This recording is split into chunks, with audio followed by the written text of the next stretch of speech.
Hello, my beautiful peasants, and welcome back to the Taverb. It's gonna be a fun day today. I'm excited for this. Alright, quite a few people already here. Duke was super first. Congrats to you. We also have a newish appearance. I think you've lurked before by Casual 3D Models. Hello, hello. And then, of course, Sean's Paint. Sappy Elephant's here today. Excellent, excellent. And Paint Screaming. Very good, very good. I don't think I missed anyone, but if I did, it was... Oh, Aloha. It wasn't intentional. Alright, very good. So, two things make today special. Three. One, I'm writing the lore scroll for Maverick. So this is our first one, kind of figuring out how I want this formatted, that kind of stuff. So I'll read that to you guys. Two, our character focus today is going to be pretty much like sponsored by Sean. So thank you for that. And then we're sculpting their cherry blossom inspired Dragonborn, which is be very exciting. And then three, I got this ridiculous present for my birthday that was sent to me by my dad and my stepmom. And it's ridiculous. It's a giant blanket thing you can wear with cats. There's a bunch of cats all over it. It's huge. Yeah. It's great. So I'm like cooking over here. I turned the heater off because I'm like melting. So yes, happy. I didn't stream yesterday because I went to the dentist and it was the worst. Just kidding. It was okay. Your girl has avoided the dentist for 2 years. I have very straight teeth. I have pretty teeth, no braces. They're naturally like this, but they are not strong. Not strong at all. I have 6 cavities, which is bullshit because I have like a filling in every tooth as it is. I don't even know how I have tooth left to still get cavities. Oh, God. And I have like really clean teeth, and like they were like, wow, your teeth look great. They're so healthy. And I'm like, oh, cool. Like my gums look good. They're like, yeah, they're awesome. And I'm like, oh, that's great. Great. They're like, and you have 6 cavities. I was like, what? What? Okay, that's not great. That's the opposite of great. But my insurance covered way more than expected, and I'm not kidding, because like the average filling is like $300 usually. That's not hard math to do. Anyway, any medical bill with a comma in it. Anyway, she's like showing me the billing and stuff after insurance, and I was like, I looked at her and I was like, are you sure you got the right insurance? Because I don't have that good of health insurance. And she laughed. She's like, no, I'm certain. It's better than you think. I was like, ah, neat. So that's the dentist visit. I have to go on the 29th and the 30th to get like 6 hours of work done because I have a bunch of holes in my teeth. But that's real news. That's it. That's the only real world news. Oh, we had 50-mile-per-hour winds last night. So that was neat. Everything outside was a mess. We were like, it was a mess. We were scared there was a tornado coming through. There's not, just 50-mile-per-hour winds. My neighbor's chicken coop got blown like all the way over. I think they lost all their chickens. I'm gonna walk over there after work today and see if they need help because, yeah, the chicken coop is in pieces and there's no chickens. Anyway, how are you guys? Hello, Mikeys. Hello, hello. Sean says, I have to go see a dentist soon. It's been way too long. Yeah, I feel that. It's you think it's worse than it's gonna be. It's okay. I told them I was like super nervous and they were silly. They were joking with me. They're like, do you want us to play music? And I was like, no, but thanks for being nice to me. I wasn't used to that. Yeah, did you have a hurricane? Nope, but it was scary. But we're all okay. All okay. Okay, I want to show you guys the lore scroll that I'm working on. They're going to be really short and sweet. Of course it clips because my screen. Would you be better about whatever? Here is our first lore scroll for Maverick. If I missed anything, let me know. I want to keep him really, really short and sweet, big font. And then I'm going to attach any stat blocks that you guys write, probably from Paint, at the end. But yeah, Maverick Thundersnore is our esteemed and forever loyal Taverb keeper. When Mia the Royal bought the land, that's the title I gave myself because I don't know what else to call myself. You guys have said Royal, so I'm saying Royal. Anyway, when Mia the Royal bought the land, Maverick was already there and refused to leave. So she put him to work. Stoic and deeply silly, Maverick seems to be limited to single syllables. Note that he seems. We don't really know. Frequent Taverb peasants hear phrases like yum drink, yum food, and me Mav throughout their visit. When Maverick sleeps, his legendary snoring rolls like thunder and deals real thunder damage to nearby peasants and loose mugs. The Taverb had to be reinforced accordingly. And we have peasant honors. Aloha, who thought of the character in the first place. Peasant Paint, who contributed ideas and wrote stat block. Everyone else also contributed important ideas, whether it was the name or any bits of lore I put in here. JW, Wendelier, Empress, and Sappy Elephant. Thank you guys for contributing. Super, super cool.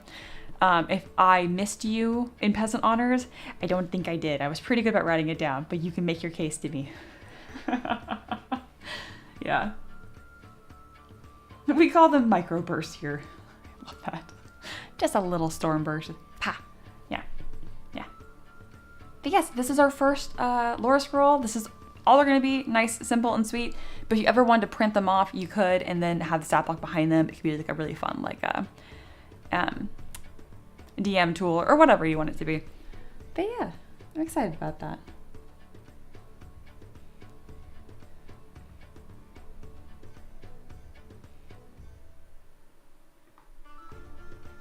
And then I'm going to put the date, not the day that it was streamed, but the day that it gets published. So that means that the model is already out, all that kind of stuff. It's on Patreon for 3D printing if you want that. And then also we'll say what episodes. So this was episodes 1 through 3. Kind of confusing because we had like a 1.5 episode. Remember there was a power outage the first day that I did it? So we did like an hour stream and then, yeah, so we had like a 1.5. It was very odd. But anyway. You have been honored. Yes, you were part of this stream and you contributed ideas to it. So I can't remember what you contributed. It might have been the thunder damage. Empress helped contribute the name. I didn't write what you guys did, but if I wrote your name down, that means you contributed meaningful lore that was written down in the lore scroll. So congratulations to all the peasants who have been honored. I'm really happy with this render. Ricky is killing it. Looks so fucking good. But yeah, that's going to be shared on Discord. Eventually I'm going to upload them onto the website and we'll have a Taverb wiki that starts to be built. Yeah. Me mad. Mikey says, so when I join the classes, I get him. Oh yeah, I shared the file. So speaking of, if you are a patron on M3DM, that's Mia's 3D models, that means you get access to my 3D printable models, such as this. You can print stuff like this. If you are part of the Patreon's M3DM Academy, you're going to get ZPR files on occasion, but mostly you get one-on-one mentorship from me teaching you how to make your own 3D printable models. Links in the description. So it depends which one you join. If you want to 3D print it, you need to be on M3DM. If you want me to teach you how to sculpt and you want this ZPR, which again, it's not like some, I think ZPRs get more credit than they should. That's just a file here. You're not gonna be able to like sculpt characters just because you have my ZBrush file. You're just gonna be able to poke around, look at stuff. That's fun. And everything you see here, I included. Yes, this is the base mesh we started from. We sculpted him from a sphere. So yeah. How did I do the pant texture again? I did this pant texture by clicking comma, going to Lightbox, clicking on noise, and then double clicking on, it was either this texture or this one, just some fiber woven-y looking thing. Once you have that applied, you can further edit that. Let's go to teaching mode. Beep. You can further edit that by going to, me forgetting immediately, even though I did this, surface.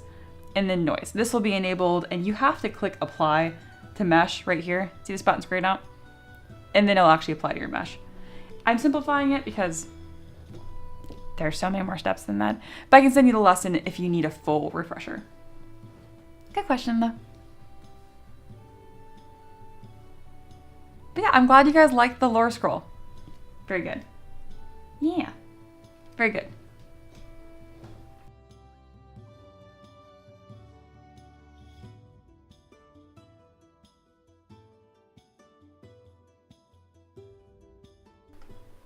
Very good. All right. I think that's all I really wanted to show you guys. Other than the main event, the main entree. All right, let's get to it.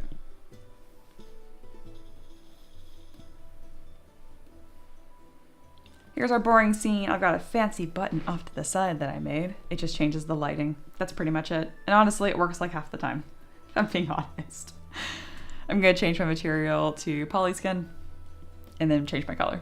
There we go. All right, we are working on Sean's character. And Sean's mentioned, yeah, show them stuffs, my stuffs. Oh yes, it is beginning. Let's see. They mentioned specifically that they really liked my cherry blossom dragon, which is this. So any texture I use here, I can look at this and remember. Yeah, what flower was that? I remember, okay. So I'll be texturing it in a very similar way.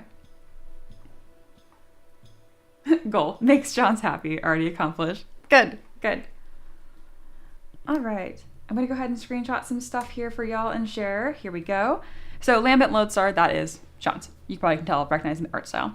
This was posted a few months ago because I sculpt oldest request to newest, unless you get a priority ticket, which is on sale still, I think, for $30, and then you get your next.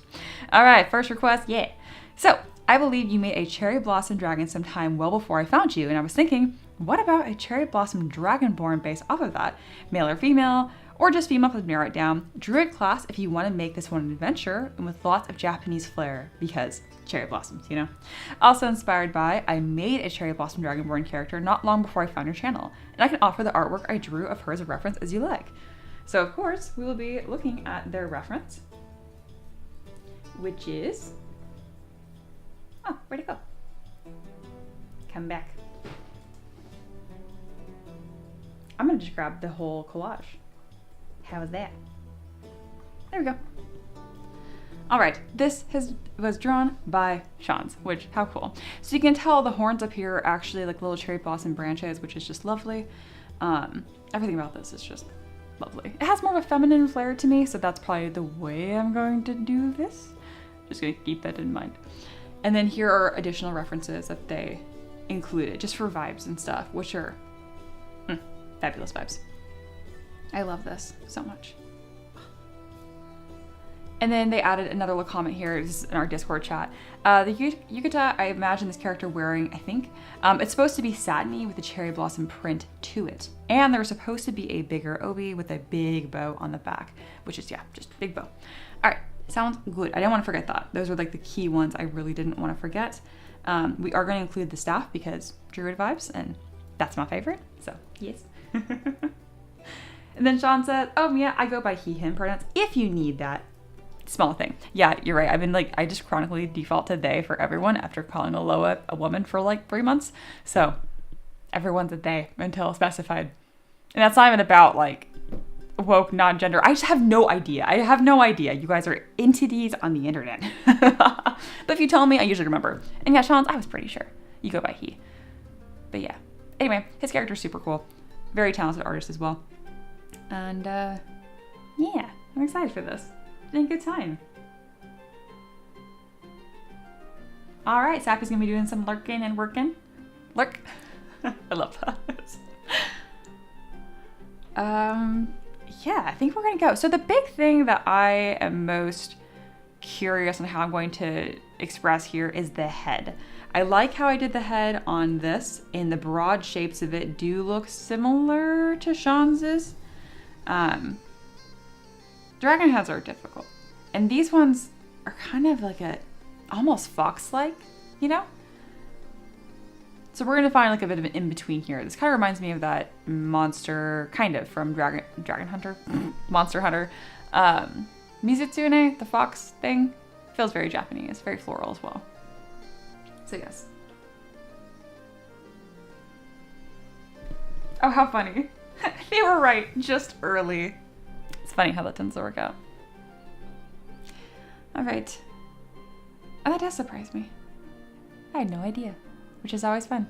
You never know. Okay. Oh, this staff with like the cherry blossoms in it. I like that. The bats, maybe we won't include. That doesn't fit super well for what we're doing here. I like the legs. I like a lot. Okay, we're gonna do some screenshots. Yeah, Mitsu is very bubbly though. We're not gonna do the bubbles, but like the color scheme and like the texture, there's some textures there. Like this was actually the requester specified Mizusune influence. So that's why I say that. Hey, I'm just a cool independent woman in the lore for first few months at least. And the funniest part is it's because Mini Blaze said she once. I know this, I'm certain on this because I never ever pick that. I always am like just generic or I just say your name. I can't believe I did that. And it didn't help because Ricky like would not let it go. Not making fun of me. He still says she when talking about you, Aloha. Still. And I'm like, stop it. Which it helps, cause, I mean, especially because now like I've actually heard your voice too, which I mean, different strokes for folks, but Aloha has a very not feminine voice. Oh goodness. They're actually not bats. They're floral dragons from that book. I don't recall what kind. Oh, okay. From here I just see gray blobs, and so I'm like, bats. Okay, very good. Cool, independent woman. All right. We're gonna do some screenshots here for vibes. Oh, I have to do a screenshot that actually includes John's art. That would seem silly to not. Let me do some shuffling here on my side. Put this first. Bam.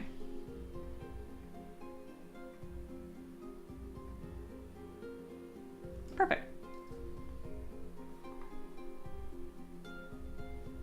All right, here is our collage that will be accompanying us today. Gorgeous.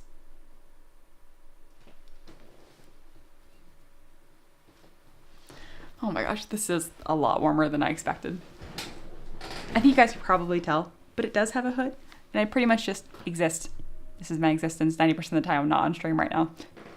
And yes, I've started doing horse chores in it, and so like I had to take a brush and like brush all of the alfalfa out of it.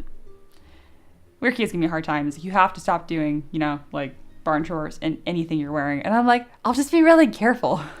But you can already tell that this sleeve's darker visibly than this sleeve, because that's the hand I use to pet my horse. Okay, this is stupid. I'm a little disappointed they're not ears, because it's already so ridiculous. I'm like, just go all out. Where are my cat ears? But that's fine. We did not need that. It's true, I don't sound like the angel you peasants think I am. Well, okay. We are continuing.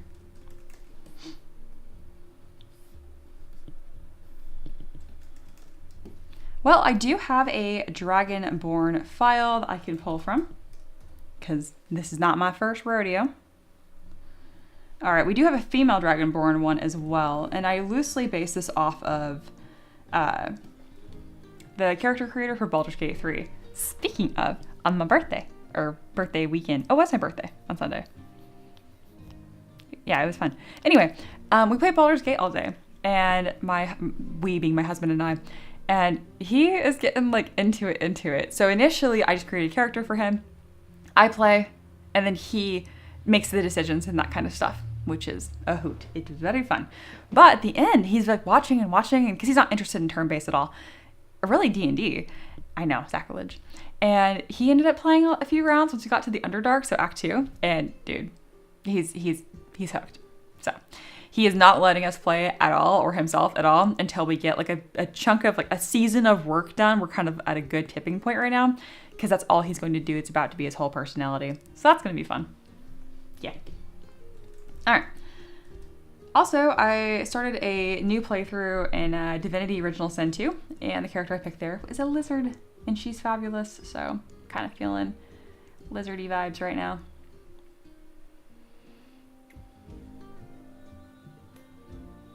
Okay, I'm just kind of absorbing. There's a lot about this that I like, and that's going to work very well. Sean, I'm going to be asking you a bunch of questions. That being said, most requests on Patreon don't get a feedback loop. So it'll be like an in-between. Like, you're going to be able to have input and stuff. It won't be to like the brushstroke or the amount of scales kind of detail, but broad strokes I'm open to. It's like a mini collaboration. But don't feel like if it's not looking exactly the way that you want, don't worry. Remember how bad the model just a couple days ago looked? For a long time, then it looks good. It's just by the process. So I know you know that. I'm just reminding you, because when it's your character, it can feel like the stakes are high, but it's fun. Have a good time, kick back. You can use just like broad words like I want more elegant, more buff, more sleek, in this case, more flowers and more clothes is probably a good place to start. The big one is the head. I think the head that you have here, the one that you drew, looks a little more like canine than it does dragon, which I have the same problem. It's a hard thing to find a balance. I think that this head shape is kind of similar to what you had actually, which is great. We just need to swap out the horns for branches. So yeah. Perfect. I knew you'd get it. Sometimes I know it can feel like pressure though, where you're like, oh gosh, I have to like make sure I communicate this. Communicating art is so difficult. So I want you to have fun. That's the big thing. We're having fun, okay? All right. I do want the neck to be a little longer, a little less buff is what I'm thinking. I mean, even though a lot of this is going to be covered up. I am going to make the clothing from scratch because that's the vibe today. The feet are already pretty good. I do need to shorten them up just a touch. And then I don't really like how splayed and far apart the claws are. There we go. Kind of tucking that in. And I don't like this back dew claw thing I have on here. I don't know why they all end up with this. It's like a base mesh I created a long time ago, and then I have just carried that mistake with me for a long time. Yeah. They're just short. Yeah, she has like whisker thingies from her nose. What? I don't see it in the drawing, but like, I love that. Okay, yeah, like, you know, like the Chinese dragon. Yeah. Like on Eastern dragons. Yes, yes. They're just short. Okay. All right. I hear you. I'm going to include this. I'm going to keep that. We're going to kind of... She's not going to be like crazy snatched, but just a little bit. Just for some silhouette here. All right, we've adjusted this. Looks like the tail is quite long. Oh, we're going to be adding a lot of flowers. It's really hard to see, unfortunately. Yeah, no worry. No worry at all. Oh, I see it now. I think I see them. I'm understanding. Oh, also, Sean, this is up to you. And actually, do I make this a poll or not? I'm making a poll.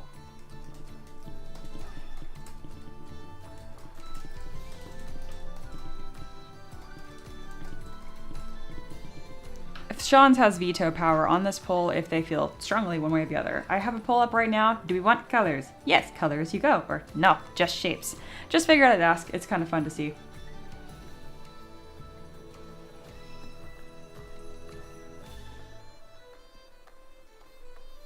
Also, I looked in our chat. I don't think I saw it, Sean's. What is this character's name? What is her name?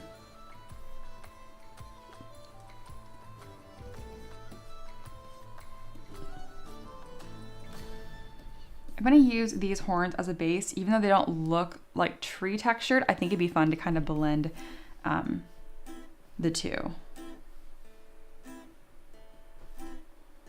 We're going to have them kind of swept out. I'm going to duplicate this, and we're going to start creating that branch-like shape.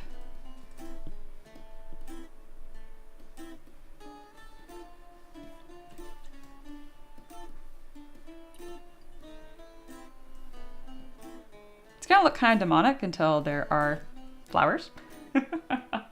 Her name is... I read that and immediately I thought Jeritza from Fire Emblem, but it's Jerizia. The Z I got, the I in the middle, I'm not sure which inflection you want, but very cool.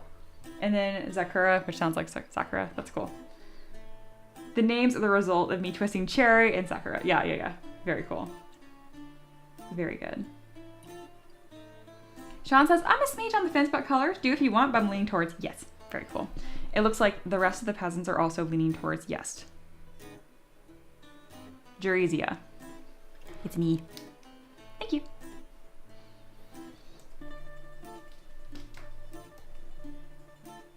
I want to get the spelling right. Jerizia.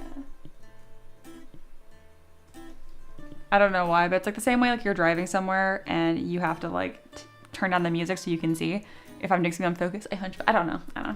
It's a weird habit.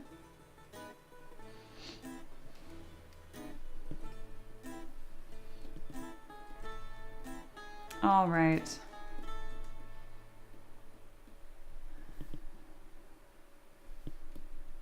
If you are just here for vibes, continue to vibe. If you want to be part of the creation process, there is a poll.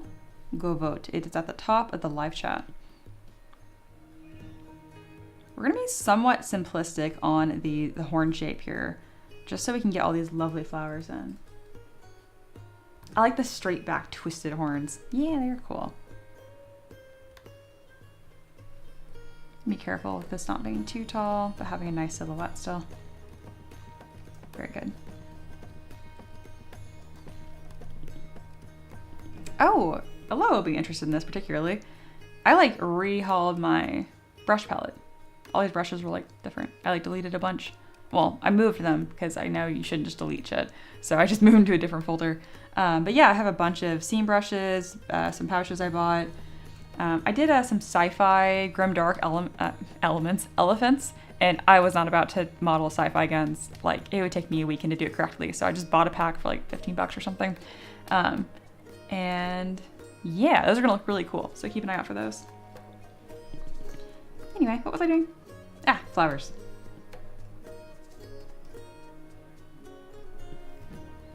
Here we go. And of course, we'll be using the apple cherry blossoms.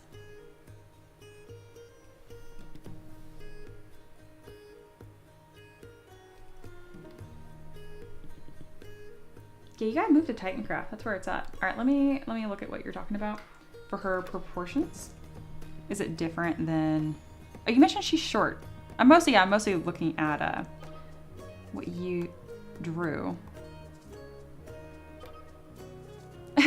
Sean's description on their profile is chronic cute disease. That's great. All right, for whatever reason, Discord's not loading. Come on, come now.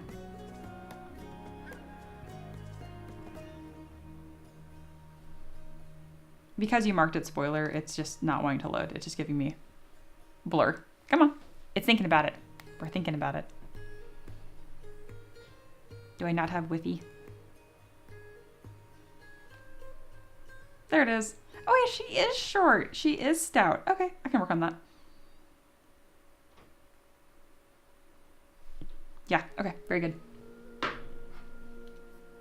Hello, hello. Just Lingual said finals are over. Yay, and I think I got the Fs I need to pass with an A. Oh my God, I understand that so much. God, because you can't get like a super F. So a super F is like, an F is at 50%, right guys? But a super F is like a 10%. So like, as long as you get like a normal F, you usually will pass the class. Like, it's engineering. Like, I understand. I'm very happy for you. Good job on failing your finals as a normal fail. Good job. Good job. Very good. All right, we are continuing. And then we need to make her stout. Shame. Shut up. You were electrical engineering, so stop it. I met a guy, a friend of a friend. He's almost done with civil engineering, and he put it really well. He was like, it's an ongoing joke in civil. No matter what college you went to, it's like all the civils are just people that were too dumb to do electrical or mechanical. And that's how I feel about mechanical. I'm like, yeah, we were just too dumb to do electrical. I don't know, bro. I just, electrical. God. All right. Very good for you. Very nice. We're going to use the apple blossoms probably instead of the cherry blossoms that are marked here, just because that's how I did my dragon too. They print a lot better and they still look very similar. Let's go ahead and get some of these flowers put in here. I need a little bit of cherry blossom to get our vibes going. The color is just barely in the lead, so I will do that in a second. Very good.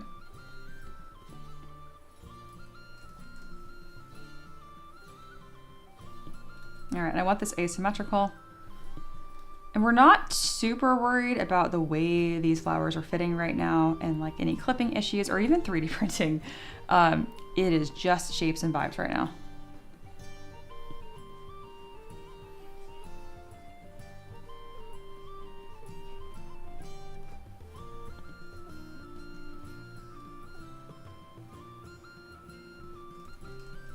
I'm going to be putting flowers throughout the design. I don't like this flower here, silhouette-wise. And then I'm going to make sure that the flowers are their own subtool entirely, so I can like really easily morph and push them around. Got my move brush, very good. And then more of this influence here. Not gonna be adding ears, but a bit more of this sloped face. Less of the super jaw here. Starting to get some of that elegance. There we go, that's pretty. Making the eye a little larger, a little softer. Very good. That's pretty. Yeah, that's gonna be gorgeous. I'm gonna use my clay brush here to fill in these gaps. Because it is actually two separate pieces, it's easier for me to open the mouth if the character needs that, because this is just a base mesh I created. So we're gonna blend that in just for right now. I'll add some textures later. Yeah, I agree, the big flower, like right here, that is cute. I need to make it even larger so it stands out even more.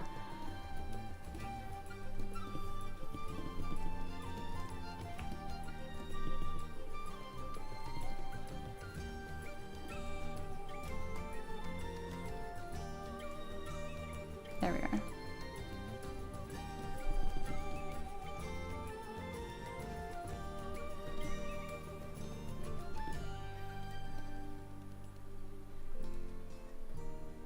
I'll be adjusting the face quite a lot as we work.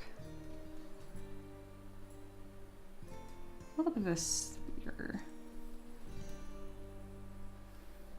We're gonna move that lower jaw up just a touch. You wanna be careful when you're doing dragons that you don't have like the top part of the snoot, this and this section, like the same size. It ends up looking really blocky. Again, it depends on what you're doing. But generally speaking, it looks better if you really let one side be considerably larger than the other. I'm gonna widen the nose a little bit. Good.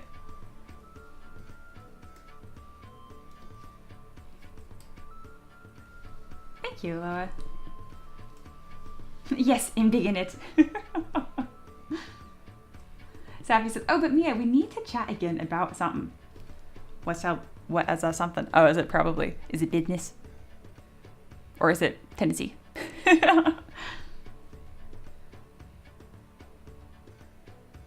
Duke says, Mia, if you want to meet top tier strangest engineers ever, find a nuclear engineer that specializes in electrical. That does sound like quite the power combo. Huh.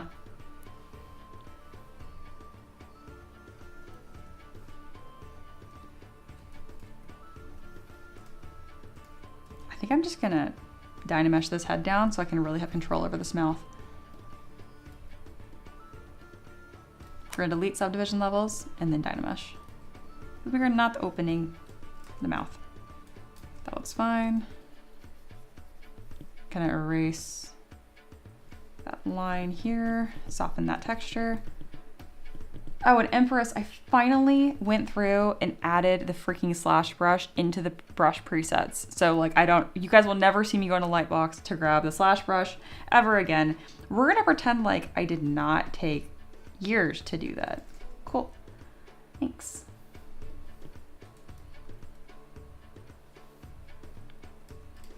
Can I use this with Sculptress Pro and it will do a better job? Yes, also Sculptress Pro and slash is the way to go.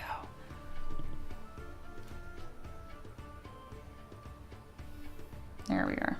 That's a better mouth line. I'm gonna define it a touch better with the damn standard brush. There we are.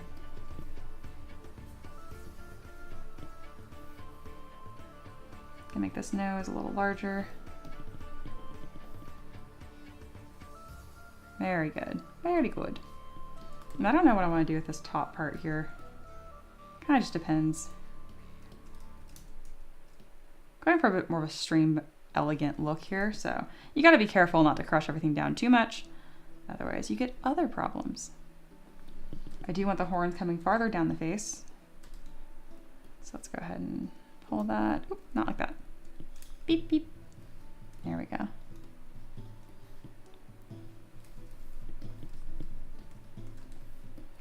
Do we have double meshes here? Let me check. Solo. We do have double meshes. That's what I thought.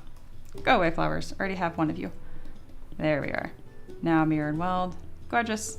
Can continue to fit like I was before.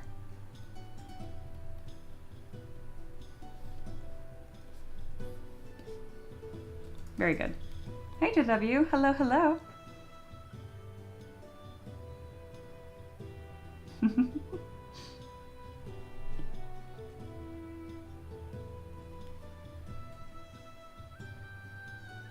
Okay, if you want, you could also put some leaves on the horns too. Your choice. Be hard to print. Who knows? I think so too. I might end up doing that. We'll see. That'll be a little bit more on the subtle side and for later, but we might. Merge this down, merge this down. Merge, merge. All right. Now we are moving horn shape around. So the way that I'm doing this is pretty much like I'm going to shape everything and then delete it and then resculpt over it, essentially, is the best way to explain, because I'm just trying to find shapes. I like the side profile of this a lot. I don't like the front as much. However, that's usually how I feel about Dragonborn. So we're gonna move on. Also, you guys said yes to color as I go. So very good. I'm gonna leave that poll up just so people can participate. And then I'm going to create the clothes right now. All right, let me look at this. She's also supposed to be a lot shorter, so we're gonna handle that now. I'm gonna keep her a little tall, not like just a little bit, just because it's gonna make the clothing fit better and stuff.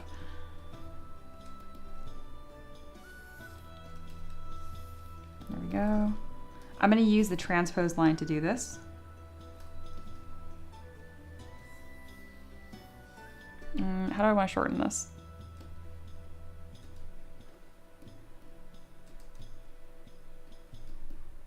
We are going to make her a little less broad, but still like somewhat long limbs, which is how your character looks in Hero Forge too. There we go.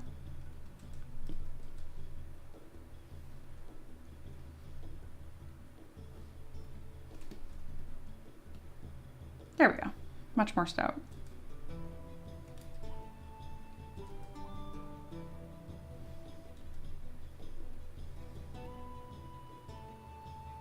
Very good. Let's relax on the lats here a little bit. Bring these shoulder blades up where they're supposed to be. And round off the neck to have this really beautiful arch neck, kind of like a horse. Dragons are just horse lizards. If your dragon doesn't look right, it might just look, it's too horse or it's too lizard. When in doubt, go more on the lizard side.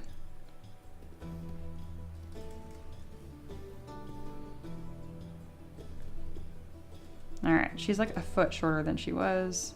Very good. Sweet.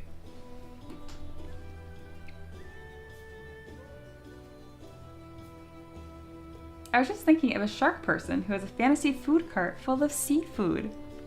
That's so cute. That could be a potential really good Taverb Chronicles character, because it could just be like a traveling vendor that comes through, and that's how the Taverb stocks up on seafood.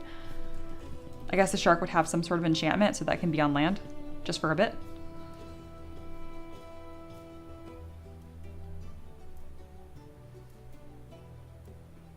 See, like, you're very sweet, Sean. I'm not gonna worry. One, I like my digitigrade legs. I know they look good.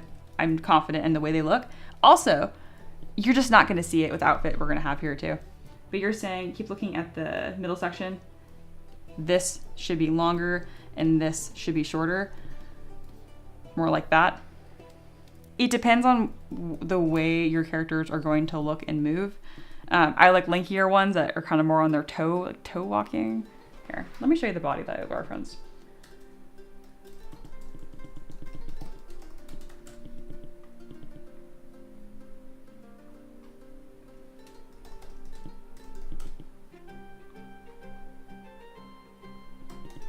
But I do think this is interesting, because digitigrade legs are always, everyone's got a different preference on how they look. Okay, these ones just have straight legs. Don't gaslight me, internet. I remember what this looked like.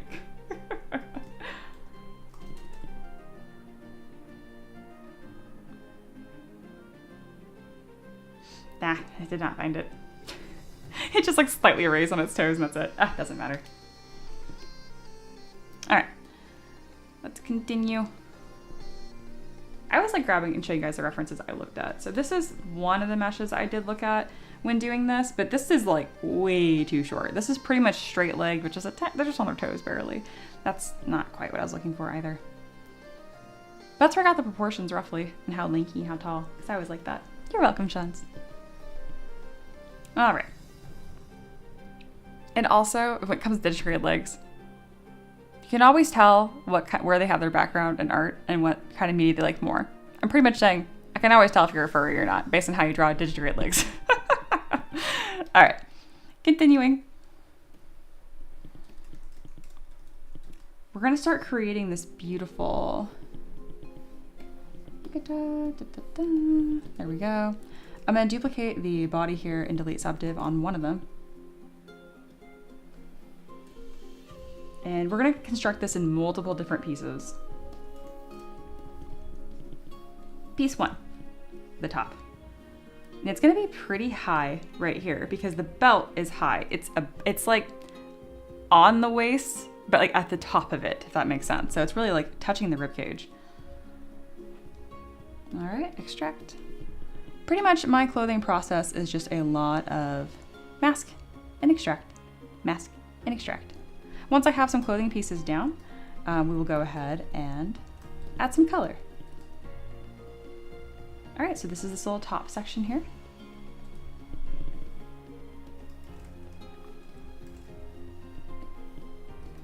And then next is this band.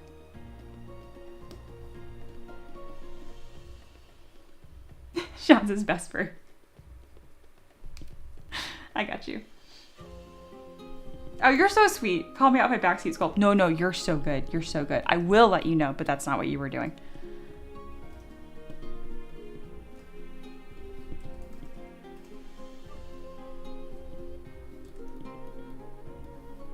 Go. Also, oh my gosh, this is for all my 3D and 2D artists. When it comes to digitigrade legs, give yourself a break. Really judge them once they're in motion, because when they're standing perfectly still, they always look kind of weird. Once they're posed, you'll kind of see, okay, did you like the style that you went for or not? All right, time for this. When you're doing a skirt, all you do is like you pretty much mask like a belt and then you stretch it. I'll show you. So kind of have like a weird long belt essentially. We're gonna mask the bottom and then stretch. Which one? And you're thinking, but Mia, there's a folded piece of fabric. You can sculpt it, or like you can actually do two different pieces, like if one piece of fabric that's on itself, or you can just sculpt it and like just make it an illusion. It works equally well.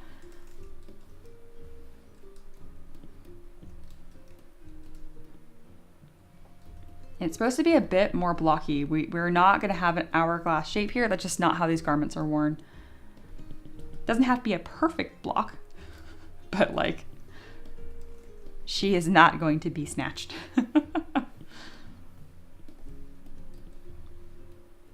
Usually I say the body always wins, but in this case, once you know enough, she does not need to have spikes on her legs. We can go ahead and shave off the spikes so everything fits. Just be gentle. Just be careful about it.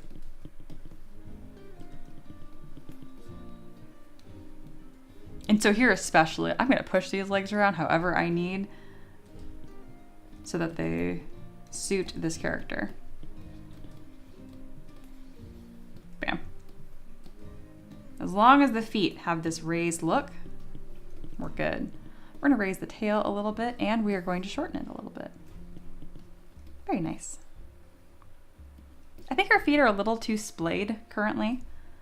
So we're gonna grab our move brush and tuck those in just a little bit. Never spending too much time in one place.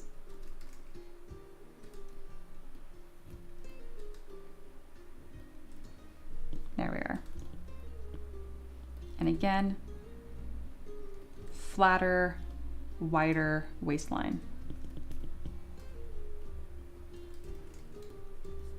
And we don't do lizard boobs here, but depending how you construct a garment, it can look more or less feminine.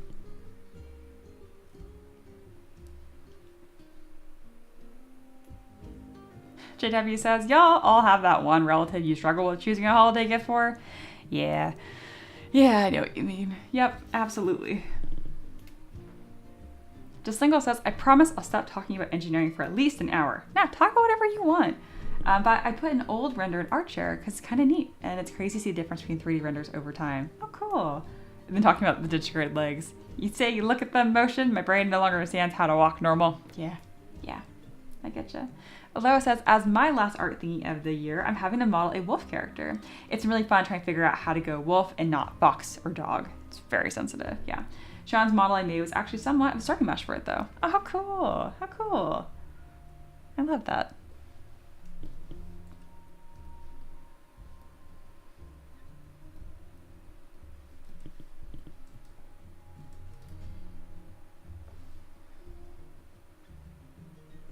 Kind of getting a glimpse of what this character is going to look like.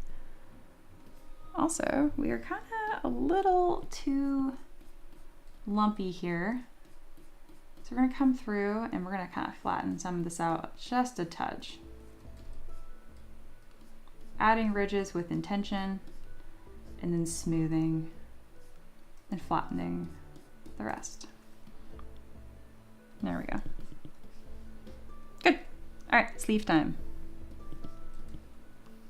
Again, duplicating this base here and then masking a section. First though, let's drop our subdivision levels. I don't need that to be so high poly for no reason. Very good. This dragon lord lady looks pretty. Thank you.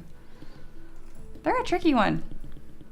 I used to like anything I wasn't good at. I used to not like doing Dragonborn. But now I like it. I have it as like a hard rule for myself now that I can't decide whether I like doing something or not until I'm at least somewhat good at it, because I am childish. And if I'm not good at it, I won't like it. I'm getting better at that as I get older.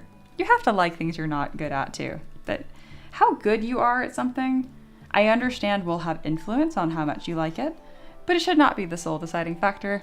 And if it is, you're not going to start very many new hobbies. Or at least you're not going to stick with them.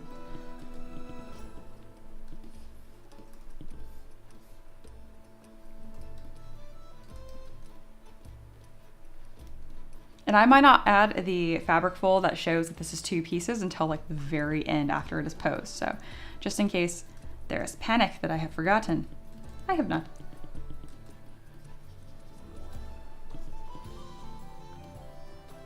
Notice that like when I'm adjusting the body underneath, I'm removing spikes, but I am not removing like the actual shape itself. Just like tertiary shapes. I'm like, okay, I don't need that. All right, we finally have our shapes.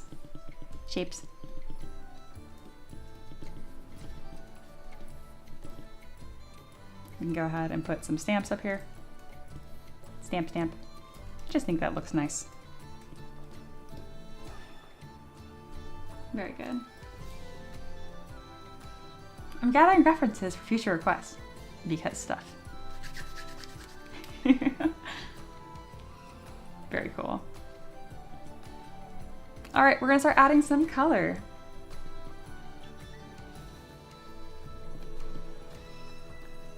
I'm gonna go with a more pastel palette than Sean's went for here.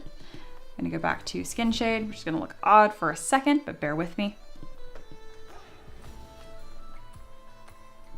Need to add a couple lights here. There we are. I'm gonna go with a warm color.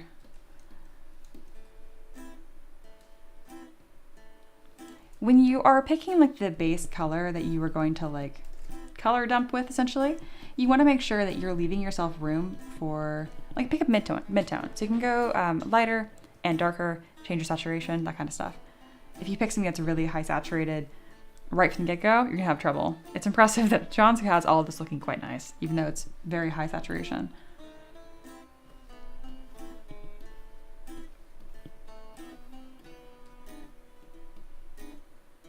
I'm gonna go with a more of a reddish pink, just because I like that color.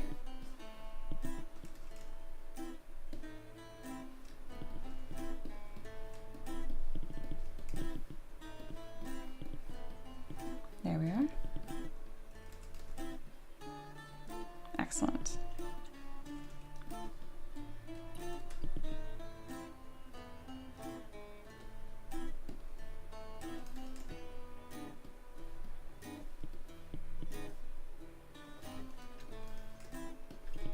All right, we have a little bit of color that has begun. Yeah.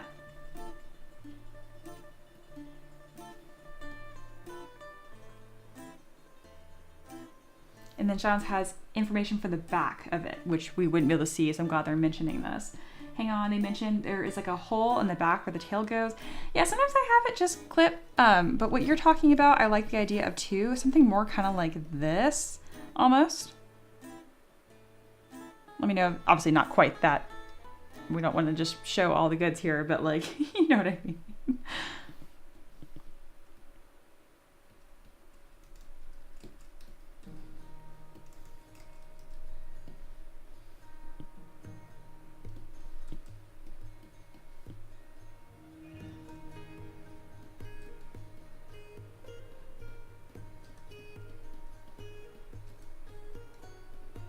Changing the shape of the top of this, so when I add that collar, it's going to fit more the way that I want it to.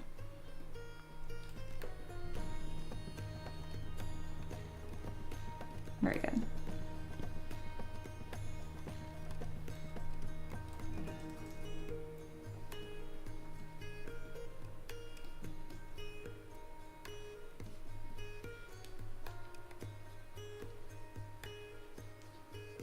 That was cool.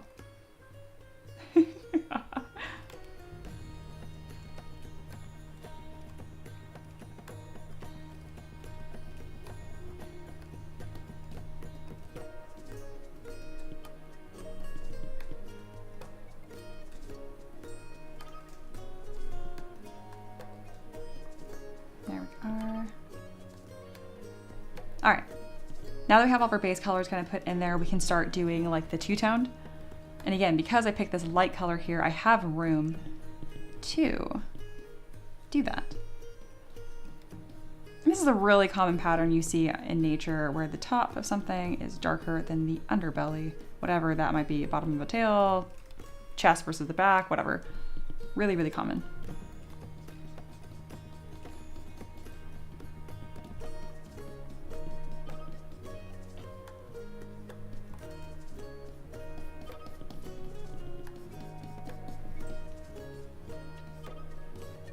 And then for the eyes, I tend to like, I think I'm gonna make her eyes straight up pink right now. Oh, they're pink and Sean's is drawing too. Yeah, good thought. I thought the same thing would look nice. All right. I tend to like to make the eyelids a bit darker. It kind of gives almost like a makeup look.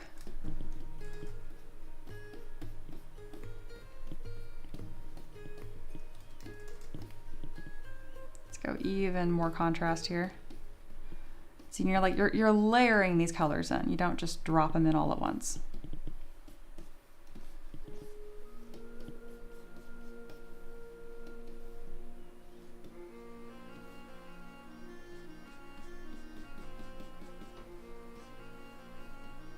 Very good.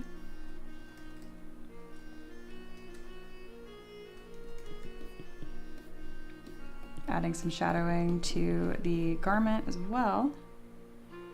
All right. And last but not least, we're gonna add a little bit of color and depth to the cherry blossoms themselves. And this will be really quick.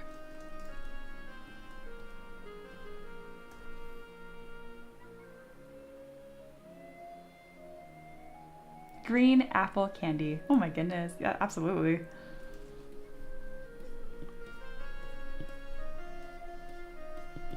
And this is just because if you don't have depth in the flowers right here, they can look really odd.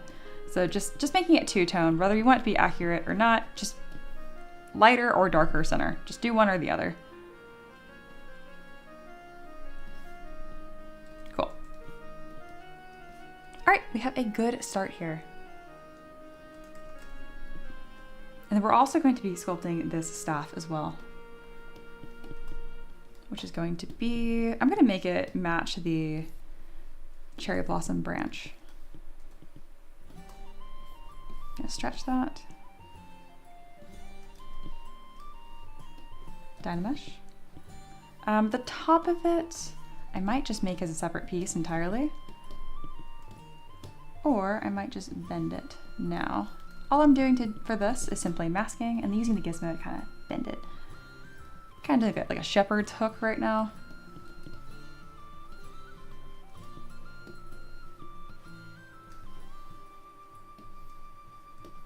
I am using the smooth brush just in a couple places to break up the symmetry of it. I'll make it look a little more organic.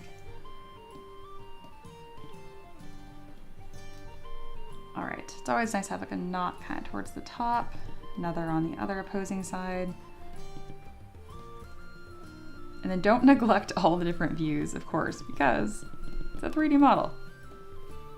I forget that more often than you think. I turn it and I'm like, that doesn't look very good. There we go. More of a curve. Gorgeous. Inflate that slightly. And then my favorite is to just grab this really heavy alpha on my damn standard brush and kind of use that to coat some textures on here. Let's see if I can even get some color done for me. Beautiful. Really quick and dirty way of doing this. I'm always pleased with how it works. I'm definitely going to add flowers to this staff, unless Sean's has strong feelings against that.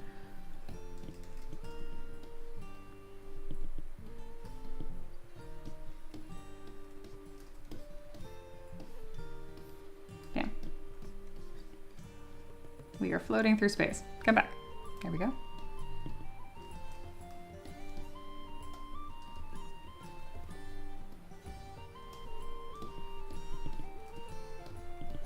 Excellent. Again, delete the subdivision levels and then add some flowers. Just a few.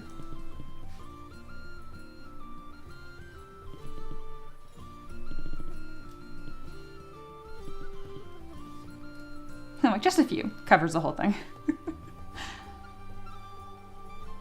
I like to add too many of something and then like rein it back as opposed to thinking it's not enough from the get-go.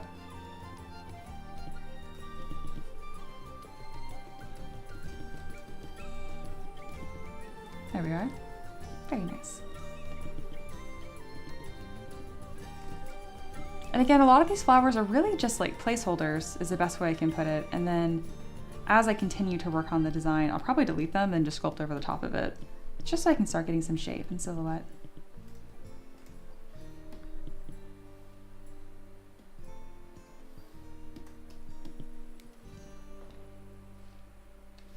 Very good. This has been a lot of fun already. We're off to a strong start. We're only halfway through the stream, so we're gonna have a pretty cool looking thing by the end of this.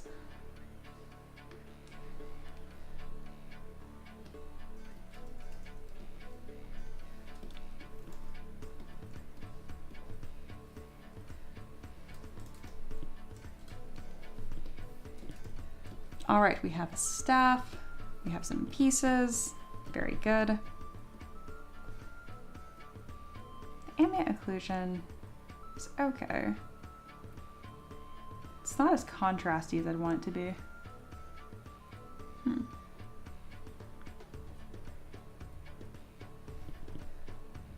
can play with my lighting here for a second.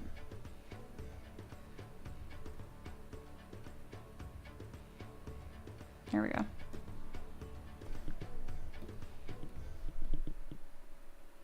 Brighten the whole scene just a touch. And then it's a little blown out looking. Which again, this is just for colors and vibes. Definitely not something you need to be super concerned about if you are working on a 3D model. It's just kind of fun to look at.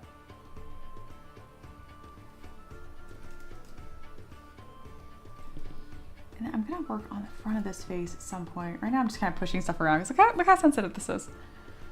By taking this now, moving it up a few inches or down a few inches, it just completely changes the look of it. We get a little too lizard here. This is looking more just like a literal dragon. Why the long face? Okay. So there's a lot to be said for finding this like happy balance.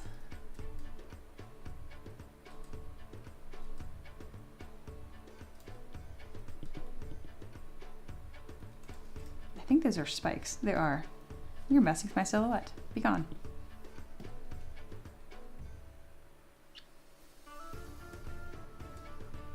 All right, time to start working on the clothes and stuff. We need to add more elements here before I keep refining stuff. You don't want an even longer face, Johns? Okay. All right, so the sleeves, we are gonna sculpt and they're gonna look good. And then I'm gonna have to trash the whole thing once we pose it. It's just how working with sleeves are. Like, I'm gonna have to completely change the shape afterwards. So these are just gonna be nice little placeholders. But I can still show you some cool techniques. I'm gonna put a trim piece on it automatically. To do that, go to straight, strake, stroke, curve functions, and frame mesh. Next, select your curve strap snap brush and just give it a click. There you go. Well, bam, trim.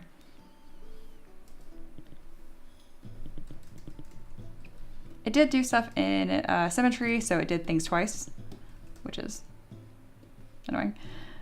We are going to auto groups and we're going to delete the copies out. Thank you. There, delete, mirror, done. Very good. And then these seams actually aren't here at all. I do kind of like them, but I do want to stay pretty true to the original design.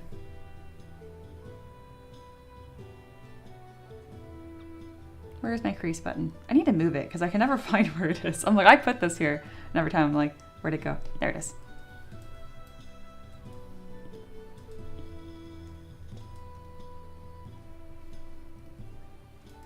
Very good.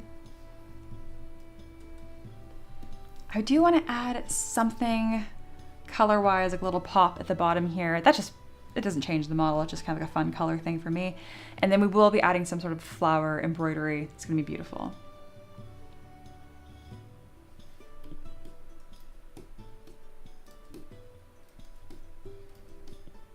You can make it longer if you want. Right here. Here. Here. I knew this was going to be a fun day. Alrighty. Alright, I can't remember which side goes on top. Which one means that you're dead. And one means that you're alive. Which is not dead.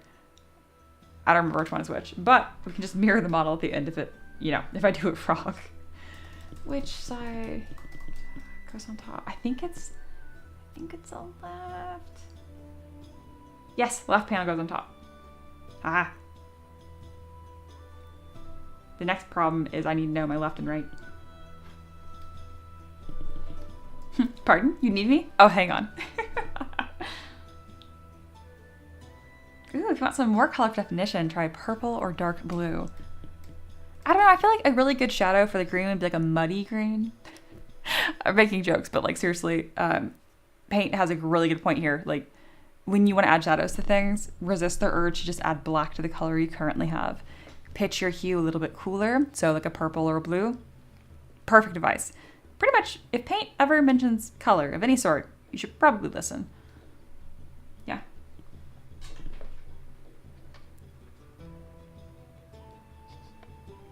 Thank you, just single. Sean says, I think I put the wrong one then. That's my bad. No, you're fine, you're fine. You're totally fine. Also, no, you're fine, because like that's left. The left one, the left panel is on top. Because this is their left.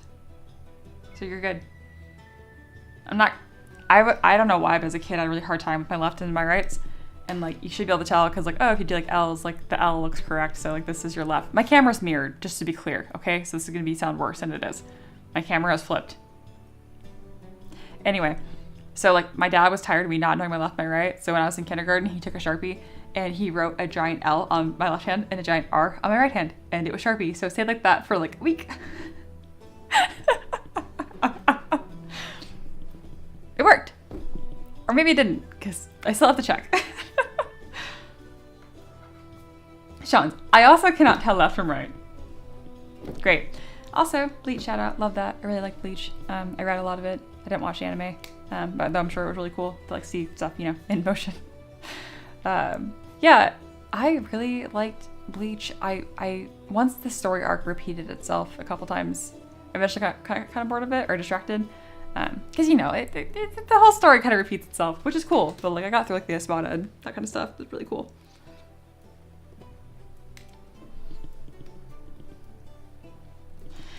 All right. This time to do collar stuff.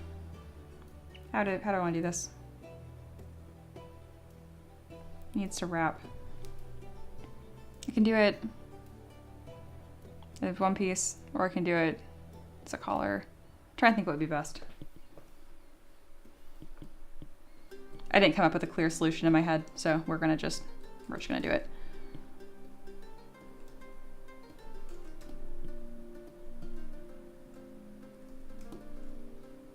It's not what I expected to happen at all. This. Hide, polygroup, delete. Why is there still two? Interesting.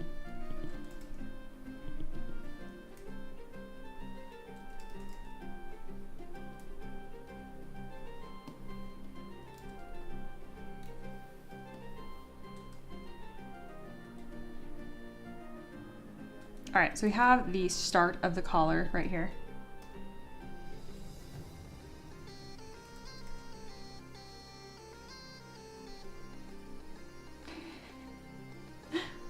This is great. Sean says, when I was in a Renaissance guild, doesn't surprise me, the director taught us how to march with medieval weaponry. I kept mixing up left/right face, and once the director just shoved me right, saying, this is right, and this is left. That's great. All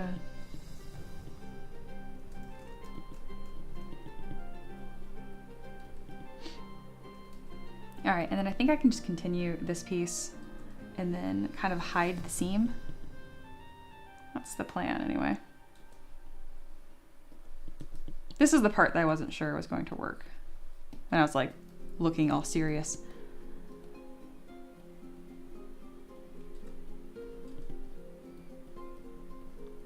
All right, we're going to crease this and then polish by features. There we go. See that before? It's kind of like blech, and then now it's all nice and straightened. If you are using a brush, again, all my 3D artists, if you are using a brush to clean something up manually and you're doing a lot of like tiny little motions, you're probably doing it wrong. There's probably a smarter way to do that. It doesn't mean that you failed because you have to clean something up. It just means you probably shouldn't be wasting your time individually moving stuff around. Now, if you are read-apologizing or other nonsense that I don't do, it's probably fine. But if it's for establishing shapes, really look at the way you constructed it. All right, very good. This is working. I love when things work. And I can pull this piece of the collar down. That totally worked. Nice, great. Don't even know it's two pieces. Look how pretty. It's looking very pretty. I did like the colors. Not because of the color scheme, but because of how I did it. I think it just looks really desaturated.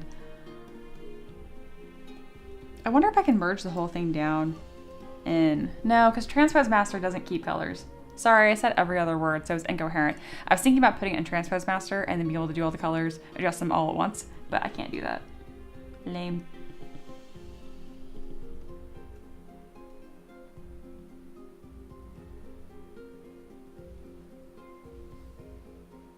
Sean says, thank you. Among all the teaching roles we have, there's you are not funny. I mean, don't try to be funny because it won't be unless it's natural. That's so true.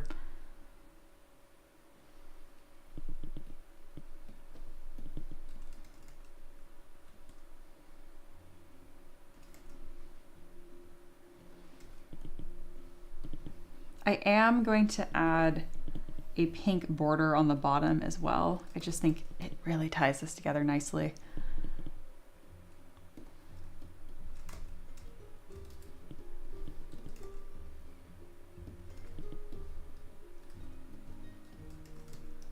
Which would mean, wouldn't this pink piece continue down?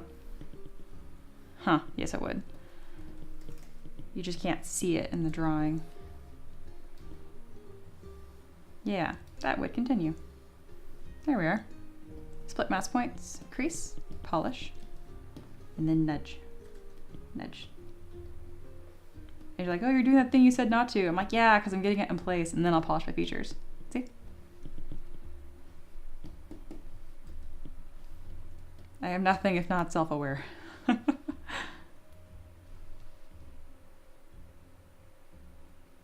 Hello, Empress. Hello, hello. JW says, however, if you wish to induce cringe, then definitely consciously try to be funny. I don't know. Some people can do that. I don't know. I feel like my husband, if I'm just like, hey, Ricky, be funny. Man, it's hilarious. In an effortless way. Cannot relate. All right. If I put my polyskin material underneath it, will it warm up my colors? Ooh. Now it's really muddy, but I kind of like it. I'm like, fix my coloring problems for me. Now it's too dark. Okay. Smeary with more shadows. Me trying to find a material to make my coloring look better. Ooh, that's nice. It's just dark. That's nice. Okay. I'm gonna have to lighten the scene a lot. That's not gonna have consequences. Like it actually, I don't think it will. I'll just add another light. Wait, this is a matte cap though. So the lighting doesn't do anything because in matte caps, the material is baked in. Poop.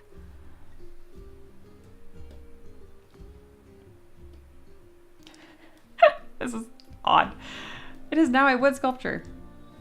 That's not hard to look at. I mean, it's cool. My shapes are cool. I thought you were sculpting a dragon. This is a goddess. Yes, it is Shan's character, so yes, twice. Floral, Dragonborn, not dragon. Born of dragon.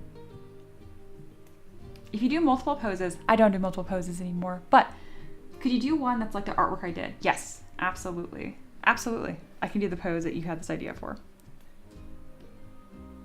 I mean, I do multiple poses sometimes, but not as often. Sean, you're so colorful. Oh my goodness. Okay. These fabric folds are going to be kind of fun because it's a thicker material. Also, I gotta fix the color here a little bit. And if you're like, why are you harping on the color? It's because there's no depth to it. So I'm going to use paint and backface mask. I'm going to grab a color. So C to select the darkest color. I'm going to pitch it down the value a little bit, and then I'm going to pitch the hue over so it's a little bit cooler. I'm going to make the intensity really dramatic, and I'm just going to click and drag and see if I can get some like cool shadows. I'm just seeing where it's painting. So that's the before and that's the after. Obviously too dramatic, but like some richness is what I'm wanting in this.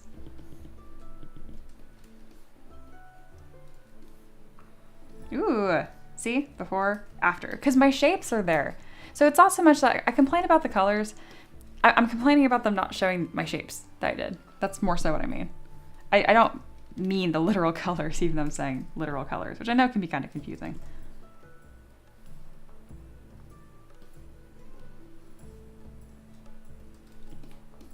That's fun.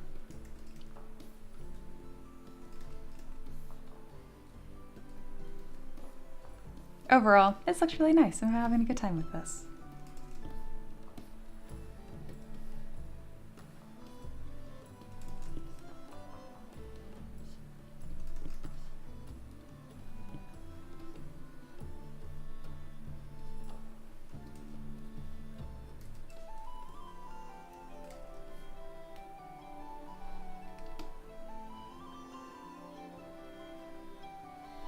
It's accurate though. Her scales are meant to look like wood.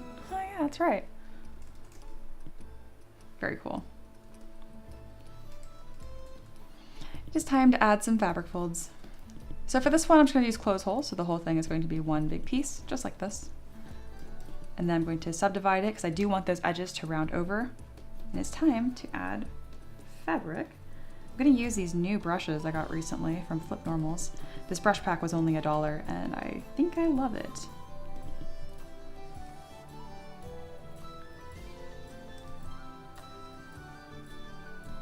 When you're sculpting fabric folds, do not mumble. Think about where you want these shapes to go and then do that. It's way better to have fabric folds that are way too chunky and extreme than just like, this is my fabric fold, this is my fabric fold. Don't do that. Get in there. Make a plain change. Same thing can be said for the head. I'm like, come on, man, make a plain change. I'm like, no, this whole thing right here, that's my plane. I need to go look at that. Again, that's kind of how lizards look, okay? But I'll figure it out.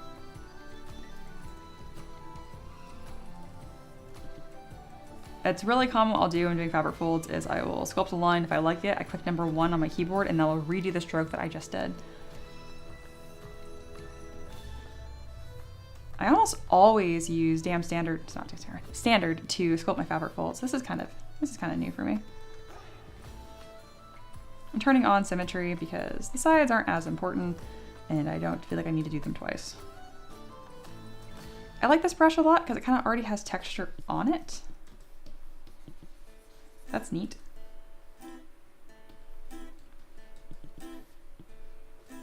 Not soft, build up.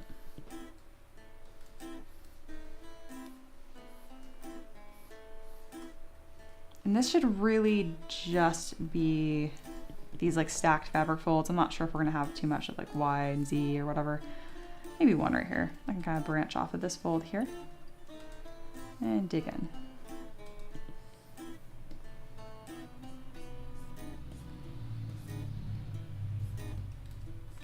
Connect this. I'm always just looking to see like where do these fabric folds go? How are they interacting with each other?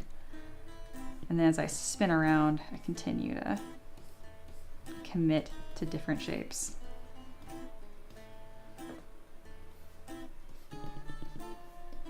And the most important part is going to be the front. I can also go to my contrast slider and kind of let that do some of the work for me. So before and after. Very good. That will paint really well.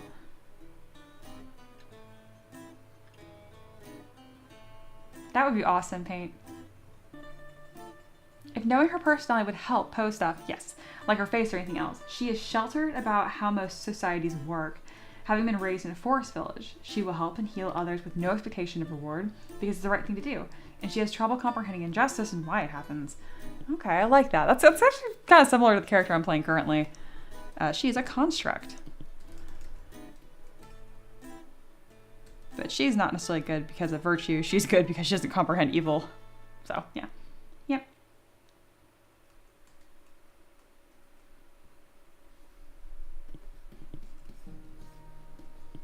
So I can especially give her kind of like a softer, like doe-eyed look.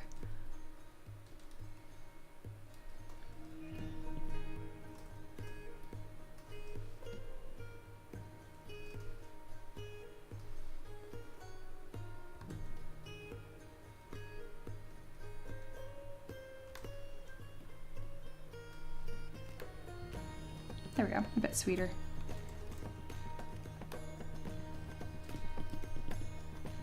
And then all we're really missing here is going to be some sort of texture.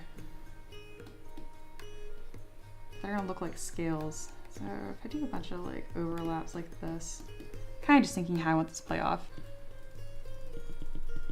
Ooh, I have a brush that's going to build up shapes, kind of the way that I'm wanting there. It's actually the same texture I used for my cherry blossom dragon. It's organic. Yes.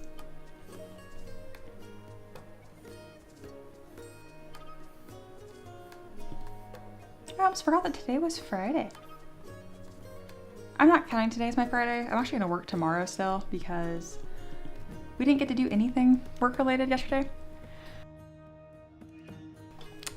Work-related yesterday because the dentist was just like a whole freaking ordeal. It's an hour drive there and back, so that's 2 hours of your day, and then we're at the dentist for a couple hours, and then it's been 4 hours already. The day is like halfway gone, and then we also did some errands. So we are going to pick up tomorrow as if it's a normal work day. This might be the first time we have done that in like years, so just in case you're worried, like, oh no, Mia doesn't take days off. Mia takes lots of days off. Mia's fine.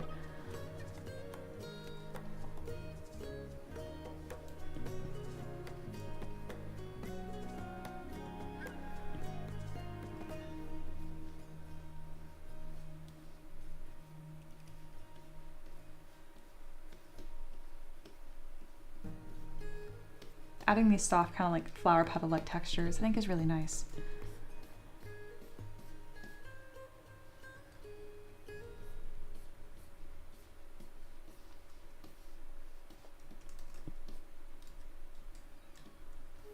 Let's see if I can draw an eyeball.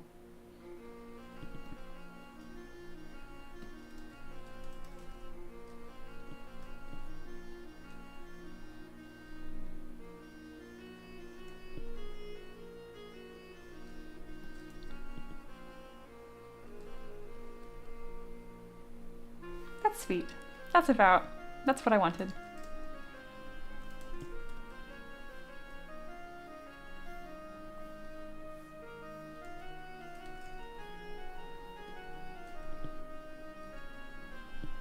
Right now I'm shaping her eyeball shape, like the upper and lower eyelid, to further kind of cement this personality here. And I do think it'd be sweet if there were just like really subtle pink highlights throughout this design. Need to be careful with that though. I don't want it looking too muddy. Why am I not seeing any pink? Let's make RGB intensity 100. There it is.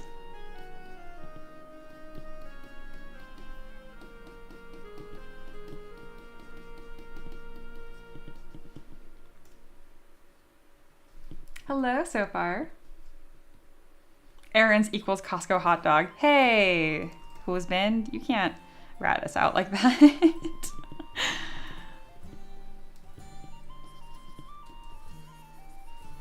Yeah, we are working on Shanz's character today.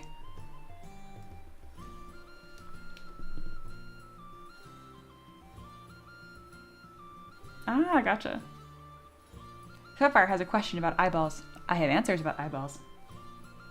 Nose, whiskers. Probably. Will there be a stream tomorrow? No, I'm catching up.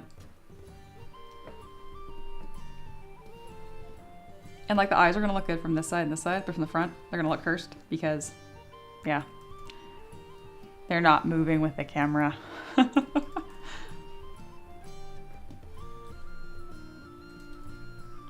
Still working. Getting all these shapes working.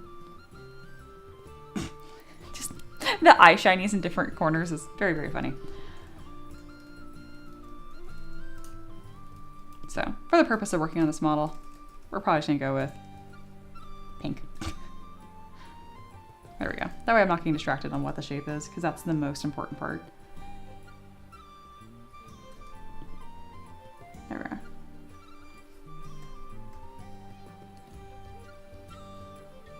Have you ever thought about making them recessed so the paint sits in them rather than trying to paint them in? Because I have like the eyelash block usually, that is how it'll grab onto that. And that's how I paint eyeballs too. I don't do the white eyeball thing at all. I just throw a wash over it and it always looks good. You've been babysitting a puppy with a bladder the size of an acorn. That's so accurate. Oh my goodness. I do think some nose whiskers are in order.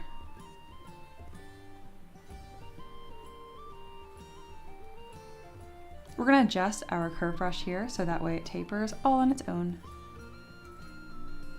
And it's not going to want to work because we don't have, you can't use it with subdivision levels, which is fine. So just select something that doesn't have subdivision levels and then draw your shape. But what is up with this? There we go. Obviously gonna make these much thinner. I'm not certain these will make it to the final model just because of printing, but it probably will. I'm usually pretty clever at figuring out a way to get these to work.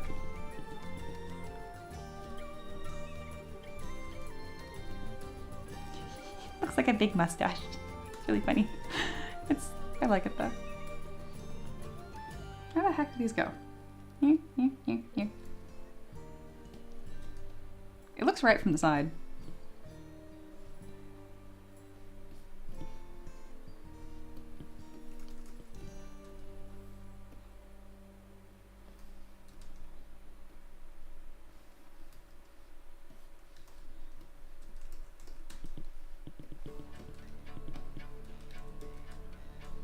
it is time to add more and more fabric folds. And this is a little tricky because it's going to be like a really thick fabric, and I don't really have a whole lot of experience sculpting fabric folds on things that are a thicker texture. But a really easy way to think of it is thick fabric folds. I mean, it kind of is a stash. This is true. I think it needs some pink highlights. Not green. Stop. There we are.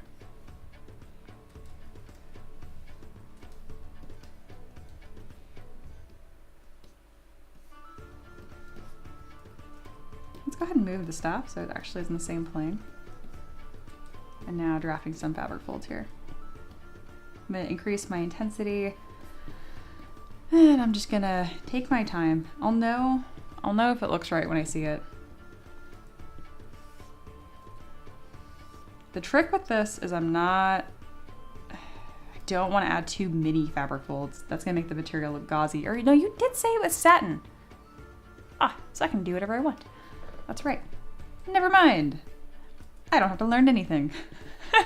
Back to regularly scheduled fabric folds. I'll do it in between. All right, let's put a nice big X, or like the top half of a Z fold right here. There we go. There's the start. Put another one right here. Another one at the top. Pretty much not going to have symmetry turned on for any of this, largely because of this piece of fabric that wraps over.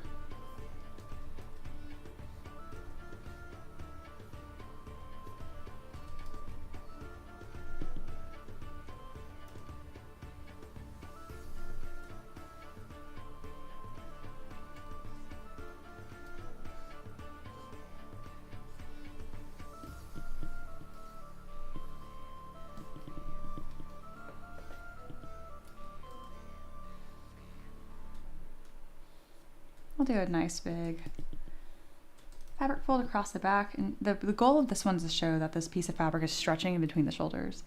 So I'll pull this straight, kind of big Z shape. Again, I like to add material and then take away material.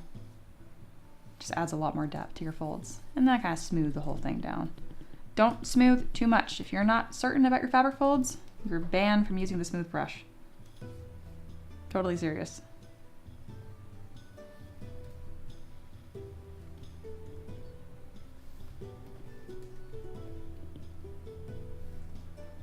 I like using the move brush to further push things into place. That looks pretty nice. Aloha, yes. Mia. Mia. Oh, do you want to share your thing? I want to get a few more fabric folds on here, but that's not going to take long at all.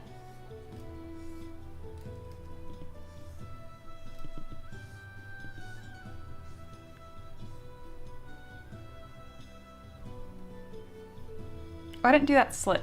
I need to not forget that. I'm probably just gonna like carve it out.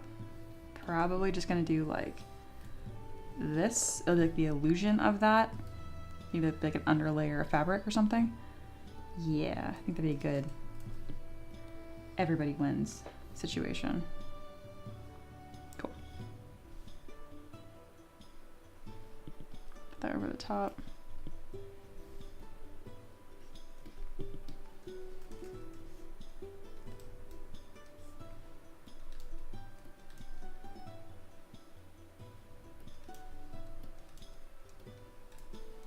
There we go.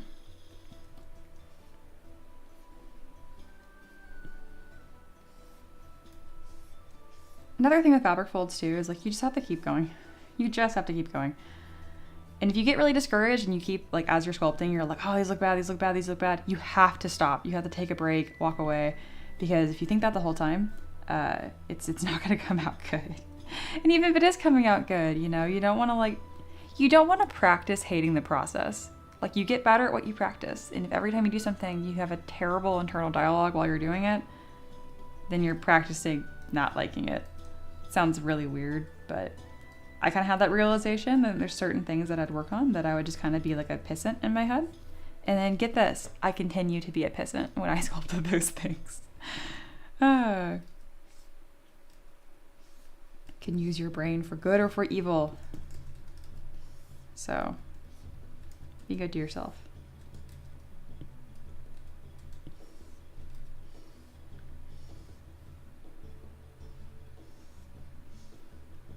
And again, the fabric folds are getting all the credit for making this look good. This was already going to look good because the shapes are so nice.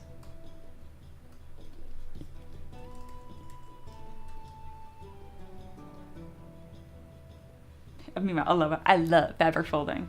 You're hacking good at it too. Aloha says, yeah, I just want to say I can send everything if you want to go through it, but no worries if not. I would love to. I think that's perfect. And then meanwhile, Sean's, meow. Hi. Oh, you guys are silly.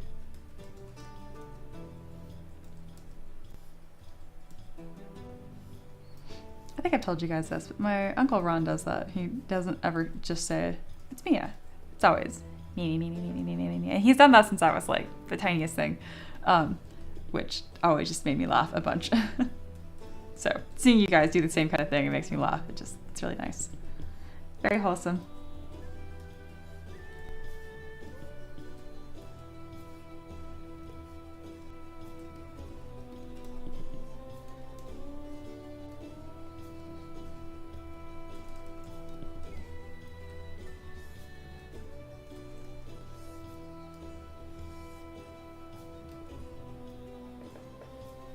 There we go. Try to use the tablet sensitivity to your advantage. So let go of your stroke as you go, you know, where it's supposed to taper, and then it'll save you a little bit of work.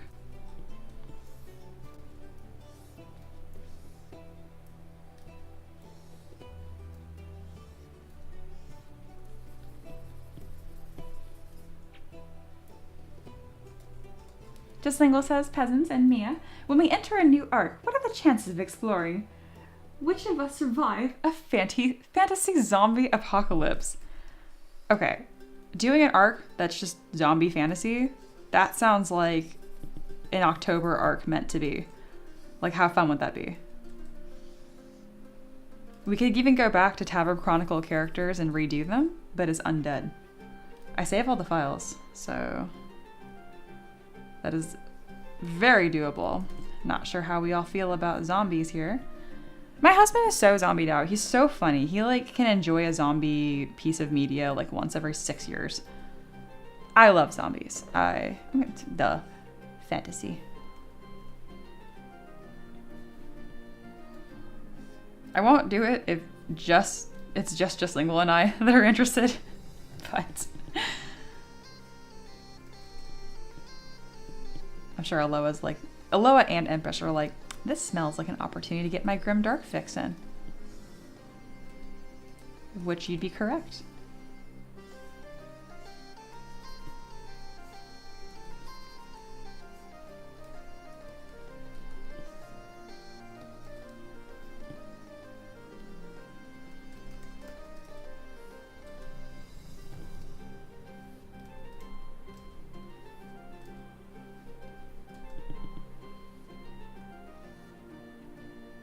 Not going crazy with fabric folds on the trim, just enough so it's not this perfectly smooth brick, because that looks weird.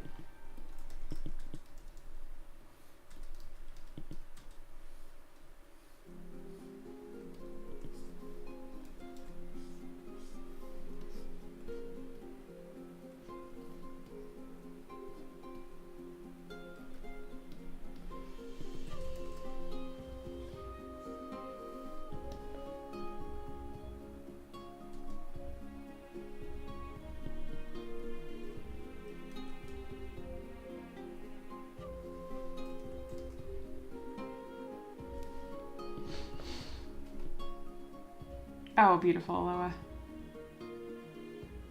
We could have a monthly events for the Taverb Chronicles undergo a fun battle or mystery. That's a great idea. That's a fabulous idea. I would love that. Yeah. That'd be so cool. Just Lingual says that's what I was thinking.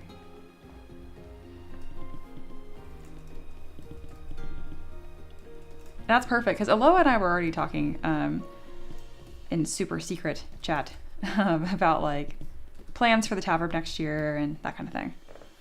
I don't like this fabric fold. I don't know why. I feel like it just looks mushy. Let me think. When in doubt, more. Let me grab my damn sander brush.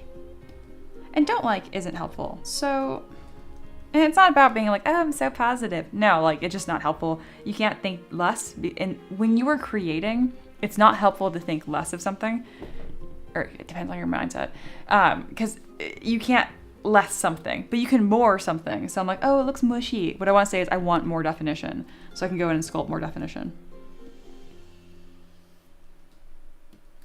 I never want to sound like I'm just trying to be chronically positive. I got no problem with being a downer, okay? Just for the record. No problem with that. I am like anti-hype. God, those like school rallies and stuff. I don't know if that's I feel like that's probably just an American thing. But we do like pep rallies. You hear my voice? I'm like just thinking about it. I'd be the world's worst cheerleader.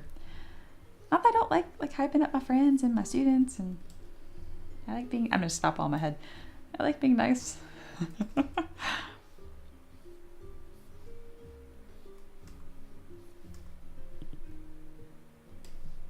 That looks good. I was just being silly. Yeah, those bands of fabric. I like that. That's looking better.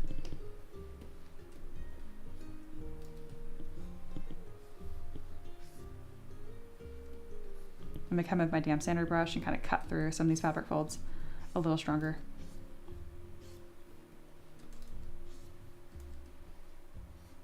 Not all of them are gonna need it. Just some.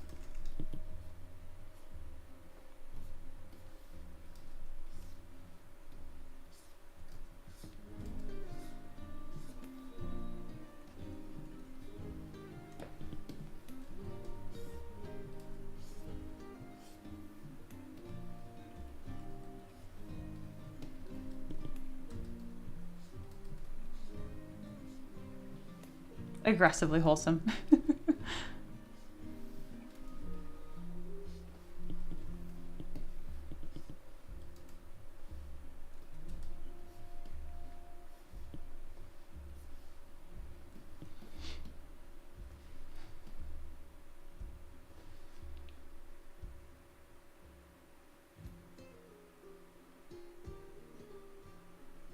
Just Think Well says, I don't need a secret chat to contribute my brilliant, amazing, and humble ideas. Oh, that's great. That's true. It's a balancing act. Just Think Well says, my daily personality is anti-hype. Cheers.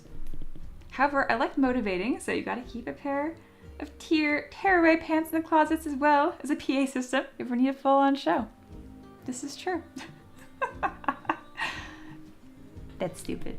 That's great.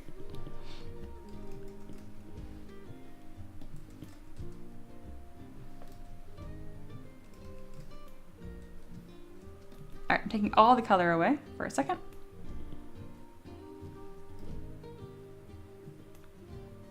That's fun.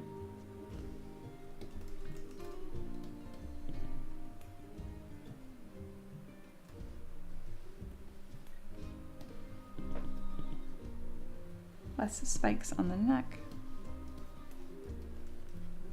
It's coming together. And then did Aloha send me the things? I'm gonna put some flowers on this, and then we will take a look over what Aloha had to share.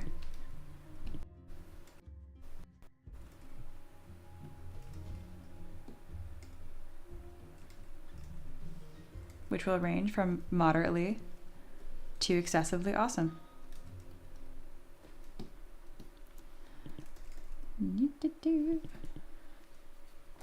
Flower time. Let's find something without subdivs. Everything has subdiv. The whiskers don't. The eyeball shouldn't. No, they do. Delete. All right. Flower time. Yeah, flower time. That's a nice color.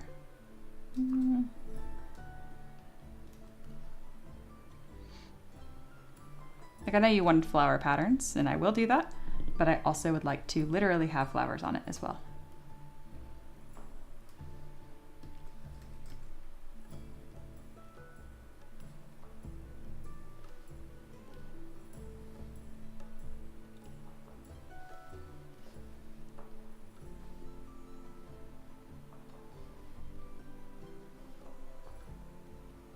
Adds a little bit of dimension, breaks up the silhouette too.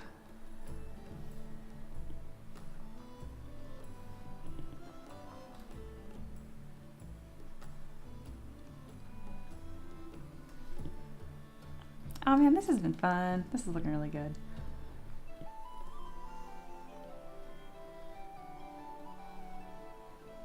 I think some flowers down the tail will be nice too. Flower vomit.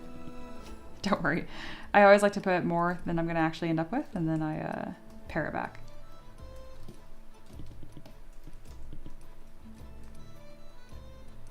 And add some depth to these flowers. Which all I'm doing is using drag rectangle on my paintbrush and picking a dark pink color. It goes a long way. Add a little something.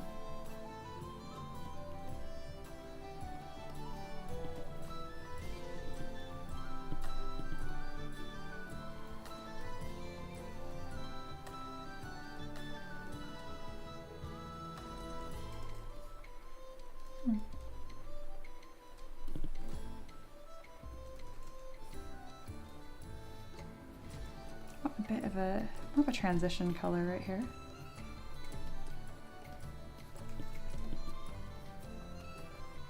And then I'm feeling like pink nails. Maybe too much pink. Pink is my favorite color. I don't know if you guys know that. Nah. Too much. Something kind of like that.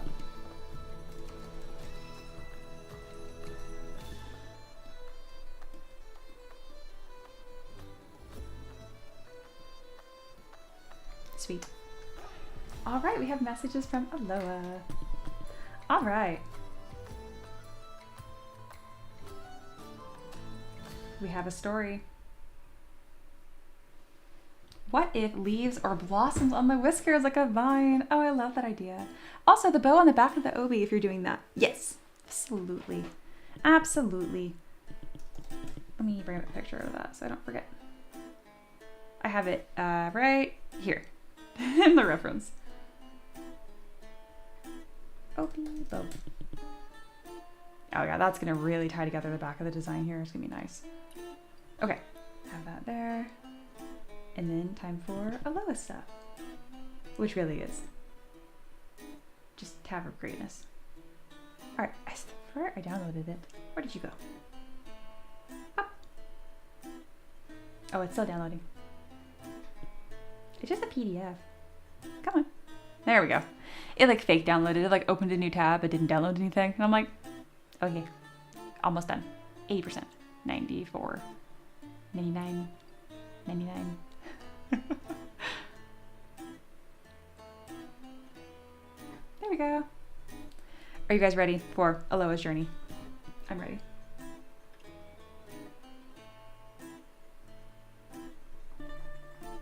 If you're new here, or lurking, or just hanging out, Aloha is a big part of why these streams have become what they have become. Mission F11 for full screen. Does that work on Mac? I don't know. I'm gonna click on this. Pink. And that'll be full screen. There we go. Why the Taverb became what it was and what it is. And it's just been awesome. Aloha is our first official mod. Technically they were all like knighted at the same time, but there's a hierarchy within hierarchy, obviously. They've just been wonderful. They do so much behind the scenes in addition to what you guys see. So let's do this, that way none of it gets clipped. There. Pretty awesome. All right, cool. All right, we're doing it. Aloha's 2025 journey. Signed by Aloha. Fabric folds. All right, January is first month under Mia's mentorship in which we tackled fabric folds on simple models. My first assignment was to learn the different type of fabric folds and how I can deploy each one to be on tight. Mia helped me slowly build some confidence at creating some simple fabric folds, but also helped me find my most efficient way to find new techniques at my own pace. Yeah, this is the very beginning, and I'm so excited for you guys to see the finished model on this because, like, it's so freaking cool. So freaking cool. Yeah, this is Aloha's, like, first baby model. The final, I am floored by this. This is so, you're so far past this now. Wow, I completely forgot you did this. Okay, the final assignment for this, create a simple dress using fabric folds I learned about. This also got me comfortable with making simple clothing on a base model. Yeah, my dress tutorial. Final assignment for January, bam, pyramid head. So cool. Also finished this personal project, which I worked on for over a month or so. It was anatomy study of the male torso, which I then turned to a pyramid head fan art. Found product here may look solid, but behind the scenes, there's a lot of terrible mistakes and unsustainable workflows. I feel that. I also find this early work very rigid and blocky. Yeah, the big thing of why this feels blocky is because the shoulders and the hips are exactly stacked on top of each other. There's no contrapposto. But yeah, very cool. Still bitchin'. And yeah, the head, that's right, 2023, 2024, 2025. And you really start to see like the stylization that is unique to Aloha. Very, very cool. I love this. Once again, the raw results here are relevant to me as I'm writing this. What I'm most proud of is what the work represents. And that's kind of like a really nice like stamp on Aloha and how they work. Yeah, very, very, very cool. I mentioned this being a particular weak point for myself, and so I went away for a few weeks to tackle my biggest nemesis, and I think they succeeded in a lot of ways. I remember this. I remember this very clearly. Oh yeah, the tavern, that's right. This is so cute. I love this idea. Yep, this was the beginning of the tavern and the Taverb, and they became a member. So cool. All right, so Aloha, the next thing he did was working on the hair. My next arch nemesis that previously caused me a ton of trouble and stress. They mentioned they did like a strand by strand tutorial practically. It drove them crazy. Let me scoot this over a little bit. There we go. And scoot, because I have a screen on a screen. There we go, scoot. Once again, I went away and learned my own pace with Mia's guidance, and now here's my favorite parts of modeling. Ah, it makes me so happy. And this time I also became a member, the first member, and placed into the Discord my first concept for a potential tavern theme to the streams. And wow, we have come a long way. So cool. Here we go. Oh, it's dragon time, that's right.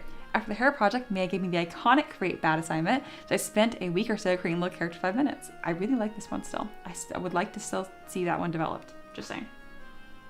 For my personal project, I began spending some time compiling all my current assignments in a single model I could be happy with. Yeah, and again, you're really starting to see some like signature like Aloha flair, which is like beautiful grimdark, if I had to put it into a couple words. Modeling, and which to this day, I think Aloha is a better modeler than I am. Good job, very clean, doing things. To start this month, Mia assigned me to hard surface, one of my favorite topics of modeling.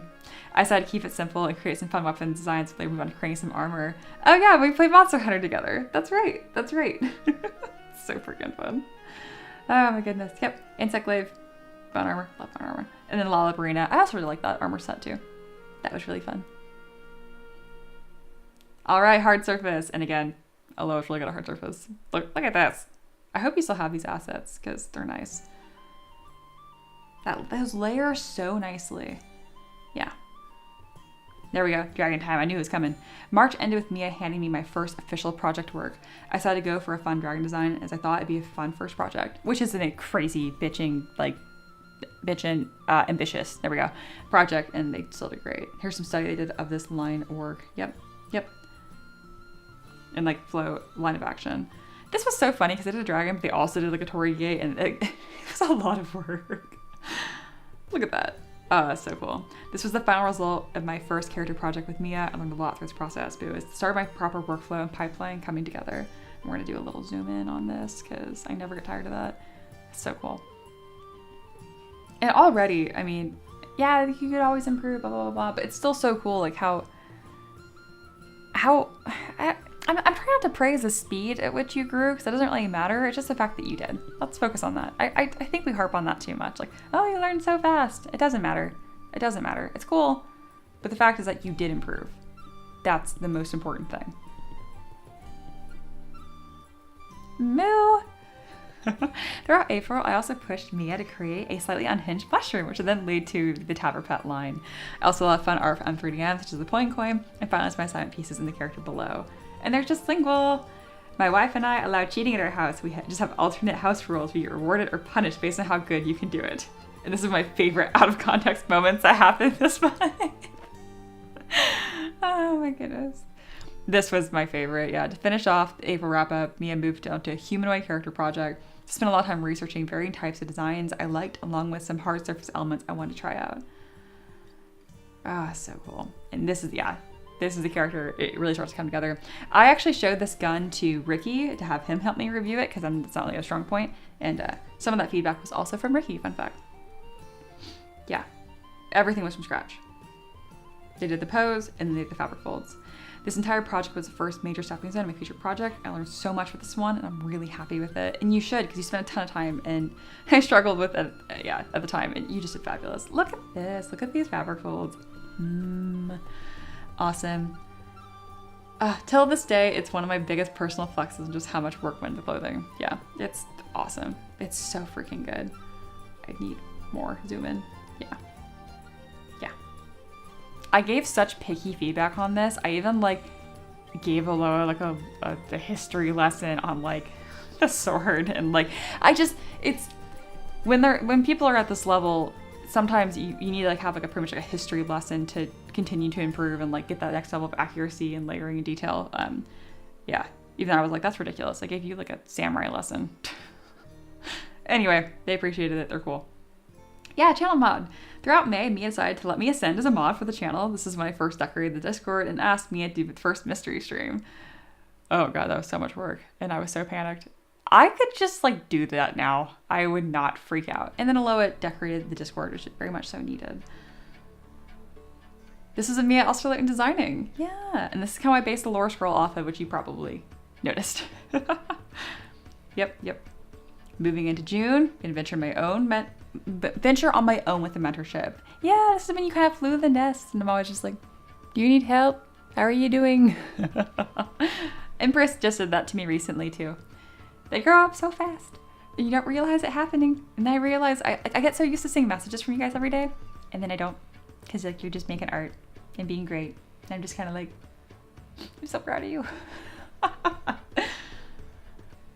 Yep, there's that gun. June is when I really began to nail down my post-modeling pipeline, taking each subtool throughout the texturing and painting process. Yep, and this is so gorgeous. Guys, this is why I had to give a history lesson, because what am I supposed to critique here? It's gorgeous. Same with the gun. Aloha's 3D models. June is also in Mia, and the mod squad started pushing me to sell my art. It took some convincing, but that was good enough. But I eventually set my Ko-Fi page. Yes, you did. And you totally made money. Oh my god. Ranch. I totally forgot about that. Oh my gosh, that's so great. Oh, yep, this is a message I deleted from Torben. This is this is some of the Torben lore. Torben drove me crazy. If you're watching, you're a sweetie, but dude, this all caps stuff is crazy, dude. I just yeeted that message. And she just kablooied it out of existence, but that was her face when doing so. She did not read it. Yep, she being me. I'm crying. Oh my god, Torben the goat. And the Torbjorn, god, what the fuck? From Overwatch. Yep, absolutely how I heard that. Yep. Oh my goodness. Aside from the wholesome progress, June was a chaotic mess of memes and rage baiting the Taverb. I still haven't forgotten the Hidden Valley incident. My husband made an alternate account called Hidden Valley and just terrorized Aloha for a whole stream, for an hour of just asking stupid questions, and it was super obnoxious. It was great. Yeah. Yep, and we also launched a Mastersmith collection. Yep. And Aloha got a 3D printer. Freaking cool. I still have this as my profile picture in Discord. Yeah. And the map, I need to get that map again directly. I have plans for it for Monkey. This was so freaking cool. I'm really proud of that model still.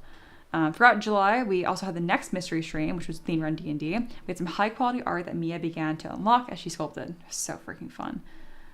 Those were awesome. And then Aloha's project. Over the next couple of months, I began to get my first ever commissions. I began to work consistently with Micah, Blue Jester. Yep. And Sean's. This is really nice. Yep. I like how you do legs. I do them like that too. This is so nice. And the face is really good. That's a hard model. I was a little concerned when you did this commission with Sean, so I knew like the broad strokes, because I didn't know Sean super well yet, and it's a hard model.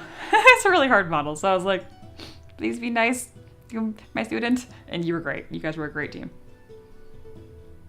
Oh my God, this character. Oh, yes, yes, yes, yes. Everything I had learned so far this year went into this piece. Masterpiece. Yeah, beautiful. Major project 2025. This is a special commission from their friend who wanted their D&D character sculpted. Yeah, Aloha, no chill. The dragons, angels. Oh my gosh. This is so gorgeous. And yeah, that stream that I did, you pretty much just like absorbed it. And like, I think now you'd be able to do like a version that's not as clear where it came from, but the building block that you got here and the way you layered it, gorgeous. It's so gorgeous. And I'm glad that you did. It's so freaking nice. It's so nice. Yep. Look at these renders. The post-processing of this entire model took almost as much time as the modeling itself. I'm so proud of this whole piece. I still can't believe I sculpted all of this, and it's 100 plus subtools. Unwrapped, textured, and rendered into 3D print. Yeah, my proudest sculpt. Look at that. Oh my gosh. It's so awesome. Oh yeah, I sculpted Aloha. August, the time of growth for me at the Taverb, had some really complex sculpts. Oh, the Splendor. I wish I did that on stream. That was like a crisis of confidence, and I nailed it. And I shouldn't have been so shy to have that on stream. Oh, what's happening? The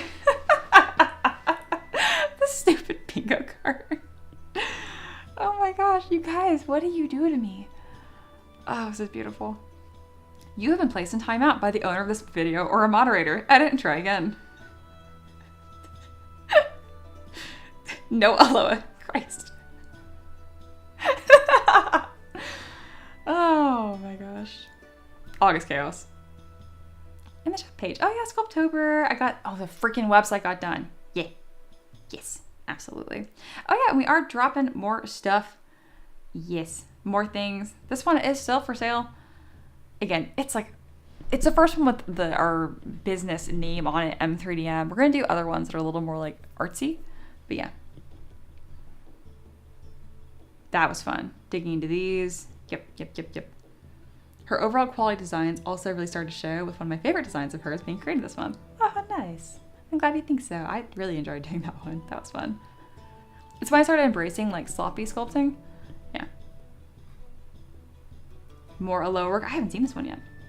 Throughout October all the way to November, I had a lot of personal struggles and my overall progress halted at a really bad time, but I didn't panic and let myself rest, knowing I would return when I was ready, something I never would have done last year. Good, because it would have made the whole process even longer, and this has to happen. Nice gun right here. Very nice, very nice. Seriously though, what you ended up with is really nice. Cool. Seeing it all together makes a lot of sense. After resting and recovering, I returned to complete my next commission work with Micah. They were super patient with me and enjoyed to work with the entire time. Yeah, Micah, cool. What are we looking at? Aloha timeline. Aloha plus Taverb plus peasant goodness. The Rhombus crew, yeah. December is also when we return from our own small hiatus. On this return, we began Taverb Chronicles and rescheduled the stream routine. I'm so proud I did like all of these. Like what a different style. I fucking crushed that. Barry the Beer Golem, Rhombus crew. Birds with Rhombus, don't be a square. Maverick. And another cool monster. This month I also went back to my regular flow and another commission. That is disturbing. That's fabulous. And from 2024 to 2025. Nice, Aloha. Look at that. That's fantastic. All right, overview. Thank you to all my peasants who helped make this year an eventful one at the Taverb, and thank you, Mia, for helping me be able to achieve a new peak in my modeling skills and overall confidence. Thanks for putting up with the chaos, and I hope everyone enjoyed all the effort that went into each Discord event and the ever-changing fun graphics of the stream. They do. Let's hope for an even better 2026. I'm surprised you didn't screenshot me crying during the nice card you wrote. Oh yeah, we got married. Ricky and I got married. That too. Congratulations on the year of marriage for Mia and Ricky. Thank you.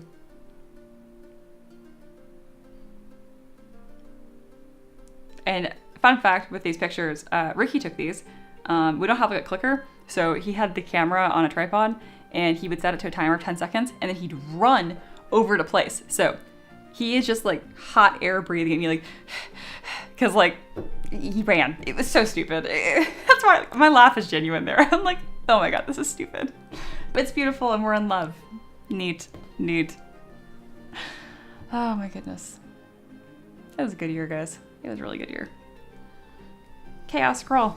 Review.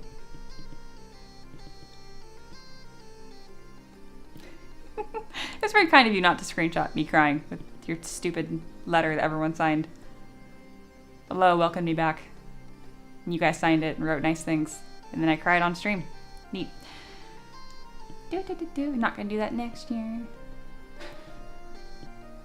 Wow. This is epic, Aloha. Keep this forever. I know you will, but like, wow. Good. Aloha's 2025 journey. Bam. And that's a wrap.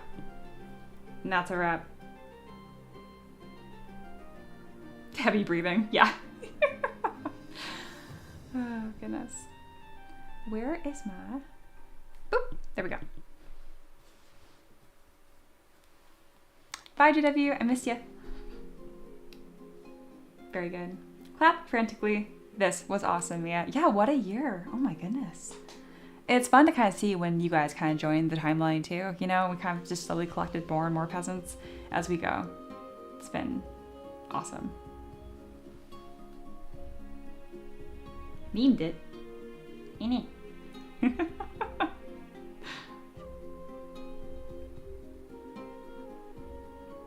Oh, new person, Discord. Hello. Oh, and then what, just single share. Sick. And then memes. Perfect. I knew you guys would appreciate that.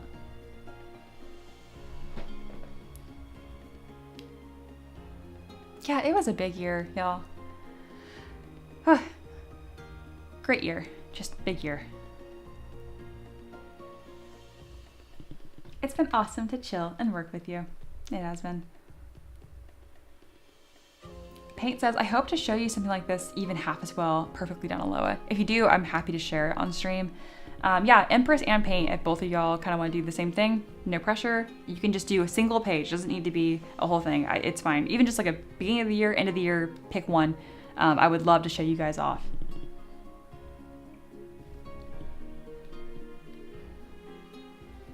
Me getting married reminds me of my goal to eventually get hitched to my boyfriend. That'd be great. Ah, love.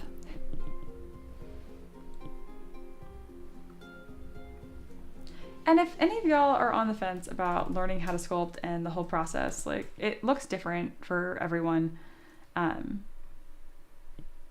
That's my Patreon link on how I teach and that kind of stuff. Again, if you're like, well, where are the lessons? And like, where is this overall strict plan? And blah, blah, blah, blah, blah, blah, blah. I'm like, it's one step at a time. And I got you covered. I will give you the resources and videos that you need as you need them. Don't worry about it. You don't have to buy my program, which is a great deal for $1 a day, but really be careful, all you aspiring artists and stuff, buying courses of like 0 to hero. Like, they're just bullshit, guys. They're just bullshit. Don't trust any art guru or superhero or fountain of youth. Just don't do it. That's the only thing that I'm like, no. Usually I'm like, well, no, but, or a different perspective, positive. No, fuck those people. It's a scam. Don't do it. Just because an artist is great doesn't mean they can teach. In fact, I find there is usually very little overlap. So yes.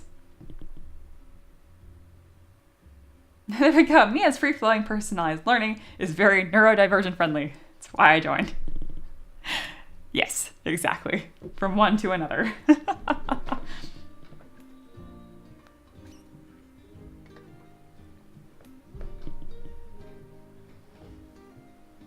And you guys are sweeties. And also, kind of a funny note to my students, just because we're like, you're my students, but you're also peasants, and it's like friendly and cool, don't feel pressured to stay in the mentorship forever. I don't even check. I don't look and like, oh, who's paying, who's not paying. You can just tell me. I'm not gonna be like, oh, you're not giving me money for the rest of your life?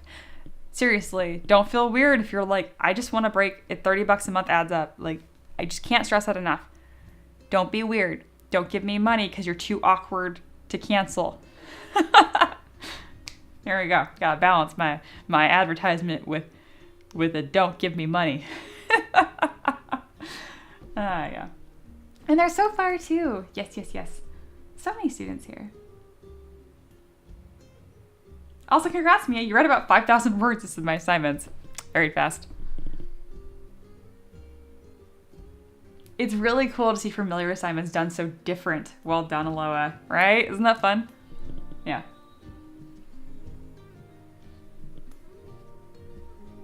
You can't convince me to disappear yet. I just had a busy semester. Sounds good, just lingual. Some of y'all are sweet. I don't know. I can see some of y'all being like, oh no, I don't want to hurt Mia's feelings if I cancel. I don't know. I know you don't need permission, but if you're weird and you need permission to cancel, there's your permission. Oh my goodness. And like, hang out. Don't leave the Discord. Don't be weird. All right. I had a few students that would, they would cancel and then they would disappear. And I'd be like, where did you go? And they're like, oh, well, I don't know if I can be in a Discord still. And I'm like, come back. Not gonna name drop, but you know who you were. Very cute, very silly. All right, we're gonna create this bow. Very cool. Big chunky bow. Boop. Beep. Beep. All right, I wanna get this bow on here.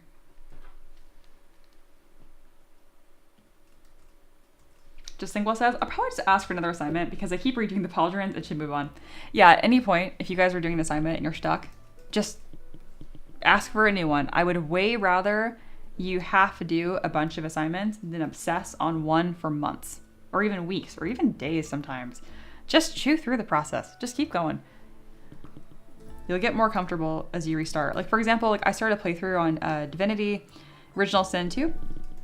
And things happened and I lost my fucking bedroll, so I can't rest now, and it's really annoying. So I just restarted the game.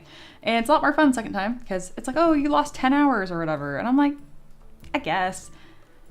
It's nice. You will need to rerun through things. It's never going to take you one time to learn something. And if it does, great, you're a genius. But for the rest of us, I got to do the same thing like a lot.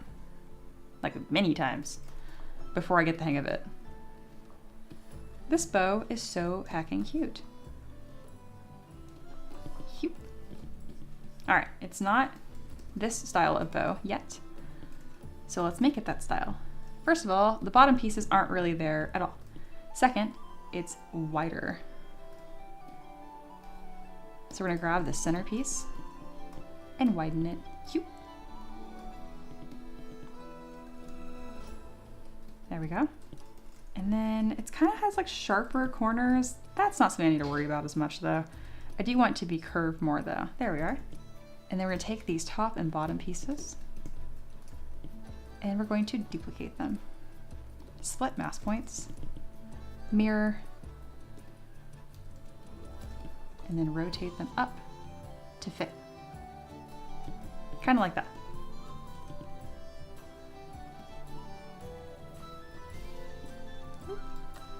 Stop being silly.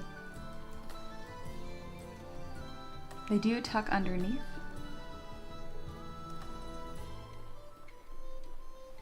Okay, look more like that. And then kind of flat on the edges. There we go. This bow is so hacking cute. That's the goal. Sean says, I would join the mentorship part to learn some semblance of business sense, but currently I'm below where I'd like to be monetarily, even if above zero. I get you.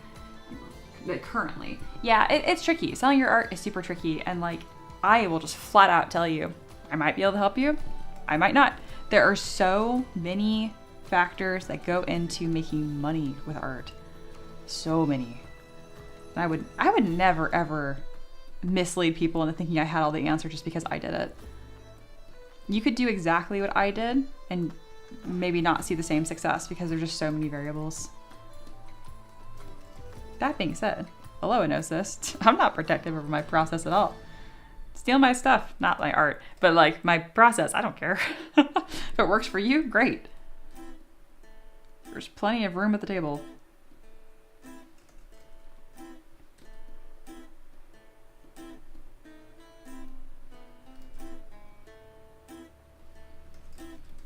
The only thing about, so my mentorship does include business advice and business stuff. But I will say you might not like my answers. That's my only big caveat. I have definitely done video calls with people before about like business, and like I, in so many words, pretty much told this guy, what business? You have no product. This guy just doesn't have like any art. Like he's like, well, I've made like a dozen models over the last 2 years. And I'm like, what? What? Yeah. So again, I'm not, especially when it comes to business, I'm a sweetie when it comes to art, but when it comes to business, I think sometimes we forget that I'm an artist, but I'm really a businesswoman first and foremost. It can be really harsh, but it's not.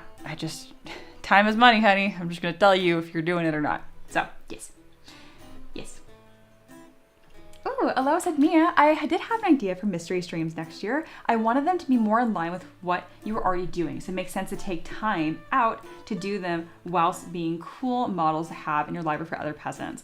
Having it be a mystery model, but themed around a Taverb Chronicles event can be perfect. I absolutely agree. I definitely felt like guilt at times where I'm like, oh, I didn't actually like finish some of these or print them, but I think you understood like to do like the, it's a Whisper in the Woods, was that what it was called? But the really giant one, like once I mentioned, I'm like, this would actually take a week to finish, you know? Yeah. So many words to say that I felt guilty about that, but I understand that that wasn't the point. I mostly just really enjoyed it, so I put a plug on that, don't you worry. But if we could find an overlap there, I think that'd be perfect. SoFire says, Mia, one thing you said that stuck with me, let's hope it was nice, was 1 model a week is a good benchmark for when to sell somewhat consistently. Yeah, that does make sense. If you can't even get 1 model done a week, yeah, probably not. Yeah, I still stand by that. It's kind of arbitrary, but it's something. Because I know people that can't get a model done, you know, in a month. And I'm like, it's not you then. It's not you then.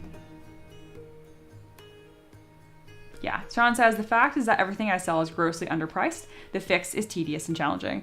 Yeah, also hot take, especially because you do crochet work and like, I'm not sure that's what you're selling or anything, but I don't price things like a common way I see online is like, what's the value of it? And then like, how many hours did it take you to make it? I don't do that at all.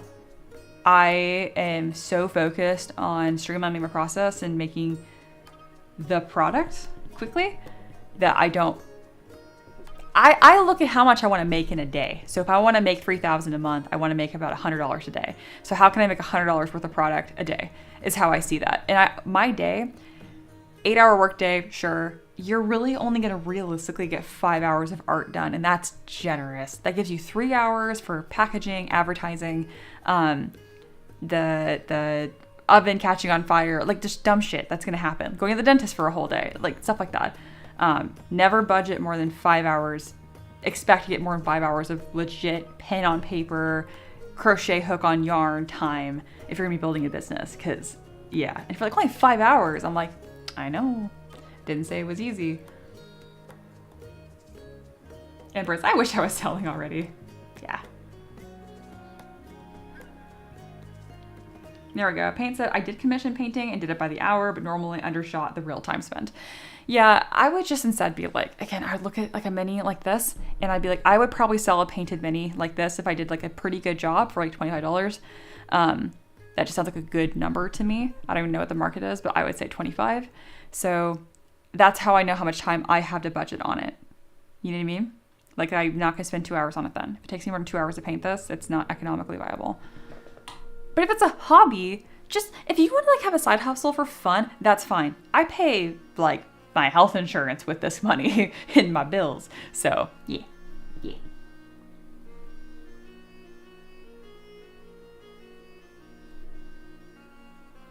Yeah, doubling your price on your cost of materials that's a great start.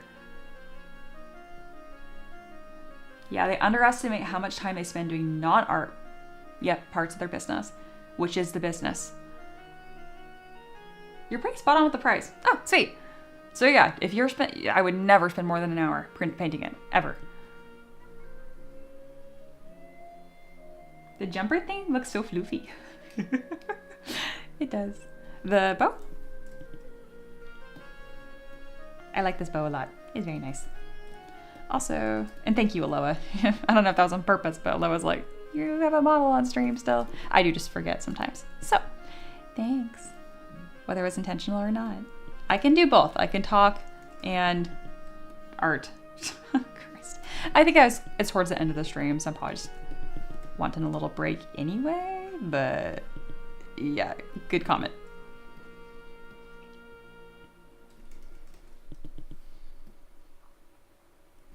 All right, we are gonna do a couple of things here. 1, new, 2, putting this over here. I did color it. I did my job. I did what you guys wanted. And now, no color. The color's bothering me for unknown reasons. I like this better. Yes, yes. I think this looks 1,000 times better. All right. Looking at it. I want embroidery. Cherry blossom print. I did literal cherry blossoms. Also, I think some really nice stitch work would be lovely on this, which would likely go, I mean, you don't really see the stitches on this specific kind of garment though. So maybe I won't do that.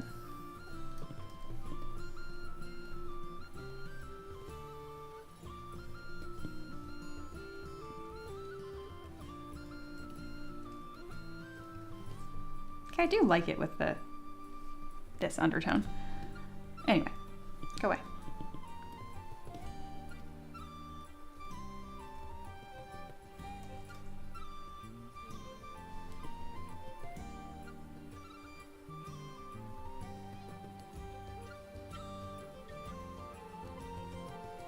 Yeah, I get you. So $70 for 5 hours of painting. Yeah. You know, and sometimes the brutal truth is like, should it have taken you 5 hours? You know? And I know if you're counting the drying time in between, you should probably be working on a different project in between. So dry time shouldn't be part of it. Yeah, it's side hustle. I hear you. I hear you. Because $70, if you can sell a $70 model a day, that's fantastic. It's obviously not that simple, I understand that. But again, I think a good baseline is trying to make $100 a day to start.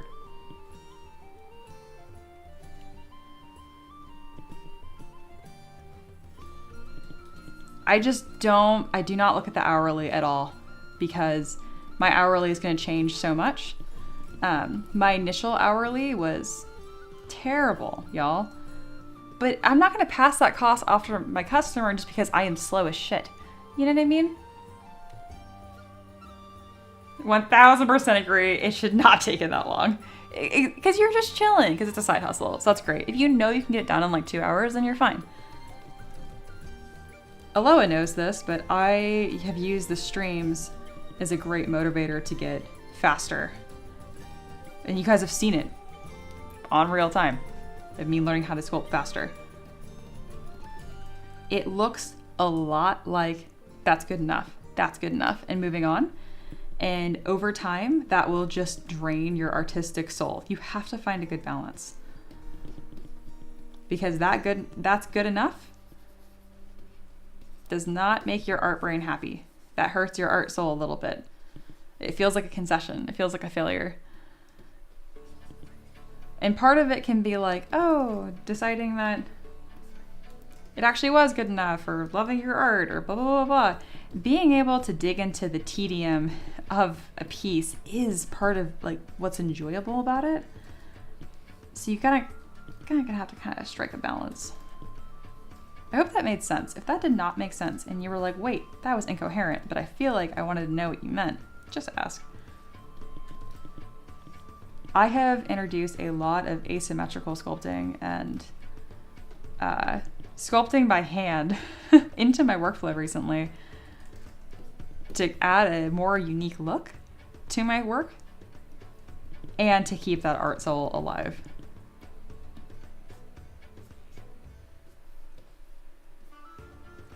Gorgeous. I'm a little conflicted about these fabric folds because they're gorgeous, but I'm kind of like paranoid that I'm not showing my like growth in fabric folds. But I need to keep in mind that like that's what this looks like. It's drapery. and I sculpted all my fabric folds like they were drapery. If you have noticed that you have improved, your art has grown, and you feel proud of that, don't use that growth as a way to hold your art hostage to a new standard. Just keep creating. I was the kind of person where if I sculpted something great, I would feel anxious to sculpt anything else because I feel like I set a new standard and now I have to live up to that standard. Which is a terrible attitude. Don't do that. Don't do that.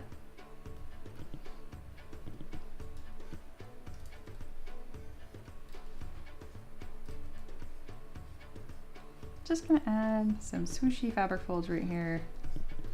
This is actually like an underskirt that's below the whole thing that allows tail and a little slit. I think that looks really cool. A little bit of cool texture there too. Okay, fun. Hello, Maniac. My mini arrived today. I'm so happy. How'd it print? How does it look?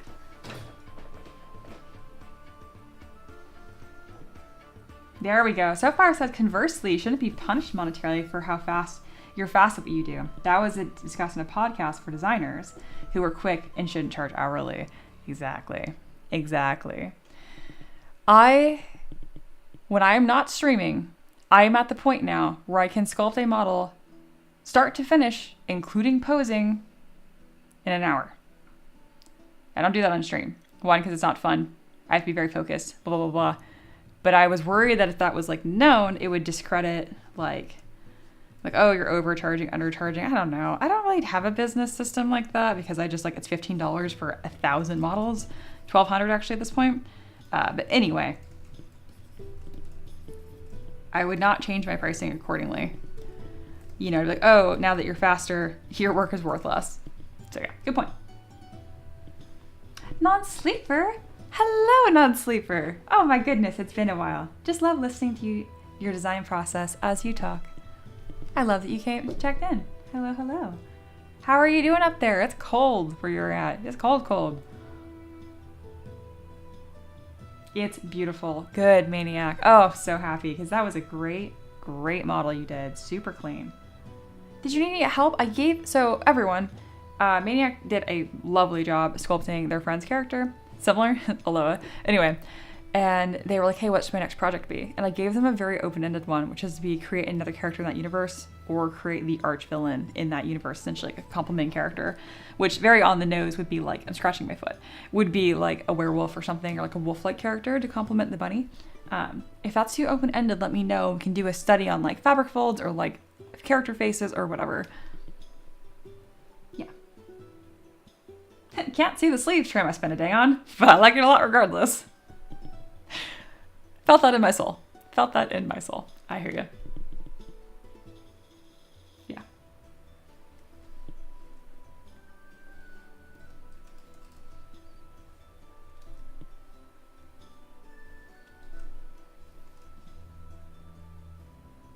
This turned out really pretty.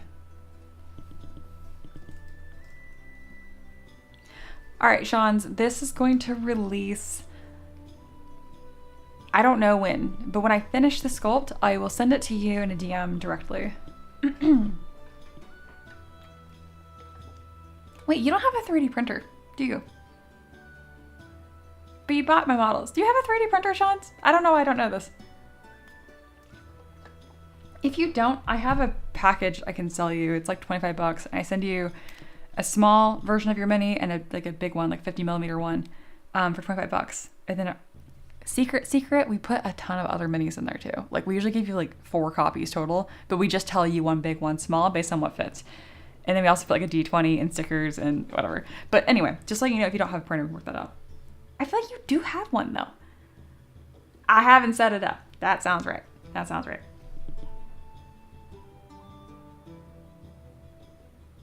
Empress says, actually thinking about Aloha's recap, I had a thing happen to me a week ago. Had a long talk to myself. That can be good. That can be emotionally tiring, but it's good to have reflection, you know? If you need me, message me. I'm waiting for my dad to build a table for it to sit on. That's fine. No rush on you, but you don't have to have a table. If you look at my early YouTube videos, my 3D printer used to be on the floor under my bathroom sink. True story. I asked something in DM. I am interested in the package. Cool. I will send you details on that. All right. I'm going to see what Paint sent me a question. Could you please assign me an assignment? I will assign you an assignment. I think character design needs more time. Sounds good. I'm thinking what to do with you. We're going to wrap up the stream pretty soon here. Just heads up. So it doesn't feel like it's abrupt.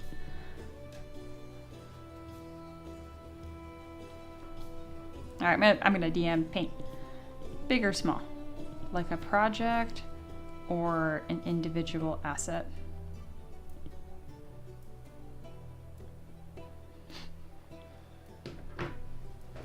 You can talk to me in YouTube chat or DM, it's fine. I'm kind of using this as a way to add more context. Maniac says, I feel like with this, I'm beginning to understand how small things are to the naked eye. Sent pics on Discord. The difference between ZBrush to in real life is a mile wide. Yes, it can be.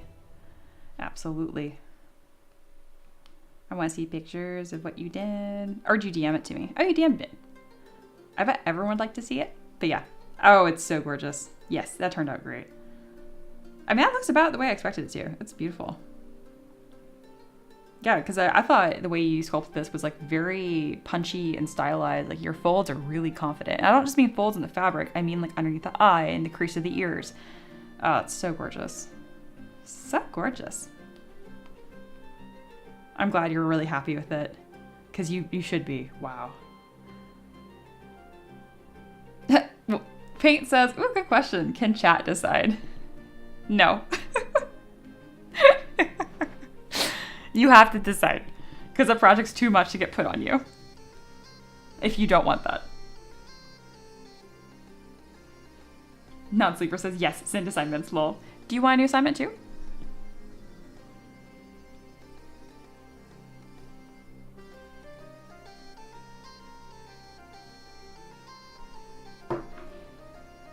This has been really fun. Thank you guys for hanging out with me.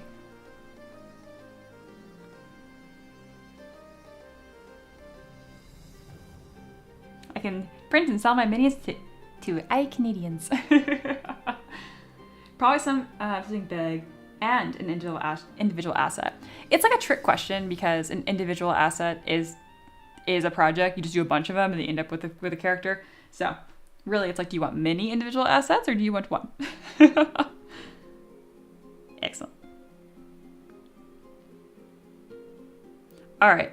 I'm going to give you an assignment that I gave to Empress. I actually had to create this assignment because of Empress, which is pretty much to gather inspiration and then make something based on it. Empress did this really cool thing. It was like a lantern and sword combo thing. Yeah, creative habit building assignment.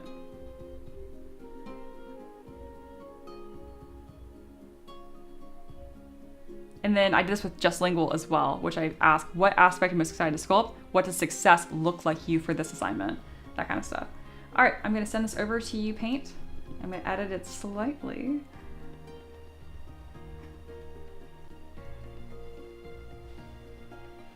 All right, the goal is to practice turning inspiration into action and building consistency in your creative work. So 1, find inspiration, notes on that. 2, choose your focus. Pick one thing that inspires you to sculpt it. So if it's a full character, be like, oh my gosh, the hair is what I'm so excited about, or the belt. There's something on this character that draws you to it. Figure out why. You don't have to don't find a character online, just copy it. But like, if it's like a cool werewolf or like a cool fairy or whatever, like it's something that gives you some direction.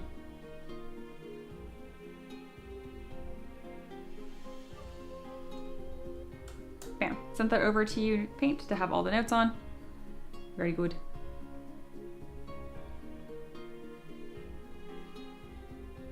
Oh, can I print? I read I can print. Yeah, I can print and send stuff to you. Non-sleeper, absolutely. It's more expensive.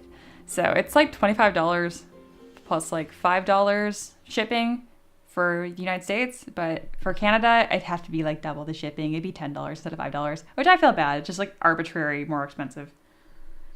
I don't know why I read that on Sleeper as I can print and sell minis to any Canadians. I don't know why, because you've come so far. So I, for some reason, thought you were talking about yourself. Emperor says, oh, ever since I got that assignment, I've been off doing my own thing. I know. Now I'm careful when I send it out. Sean says, I'm also thinking the mentorship could help my drawing skills as well. I don't sell my illustrations. I used to take commissions long ago, but I'd like to improve my art. I could help you with that too. I would feel like I must have a large disclaimer for you, which is I am not a great 2D artist, but I am very aware of why I'm not a great 2D artist. I gave Ray a huge write-up on some sketches he submitted. And if you guys saw the sketches, I think you'd be surprised on how critical my feedback was. He gave me some dragon head sketches and they were beautiful. And I was like, you don't understand your shapes. No, you have something that looks good, but your plane changes are so not confident. And he was like, what are you talking about? And I'm just like, this, and this. And so the levels of understanding for 2D are different than 3D. And one of the big things that differentiates the two is that you must really understand plane changes in 2D because that's what perspective is built upon. In 3D, you kind of get away with it because it's already 3D and perspective is baked in the cake for you. But yeah, no pressure on that, Sean's. I feel like I am that meme of Fry where it's just like, shut up and take my money. And I'm like, no, only if it's okay. Also, if you're just looking at art improvement in general, but from a professional, which I'm a professional, but not 2D, this is where I bought my drawing classes from, and I highly recommend it. I bought this one from Proco. I think it was this one. Yeah, by Stan Prokopenko. Yeah, it's on sale right now. I did spend over $100 on this. I think when I got it, it was a little bit cheaper because the class was still ongoing, and this is how I have built a lot of my fundamentals and stuff. And this guy is the best. I mean, he's even better than I am at 3D. He's as good as it gets. He is fabulous. He breaks things down so clearly. There are assignments. You can submit your assignments and share with other students. Not sponsored. 179 lessons. And it really goes from shape to line to form. I mean, it's so freaking important. So yeah, I like that one too.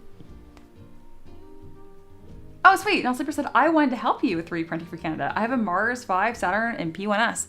That's true. And then then we could, if I get more customers in Canada, I'll talk to you about that. Absolutely. Yeah, Proco is one of the goats. Absolutely.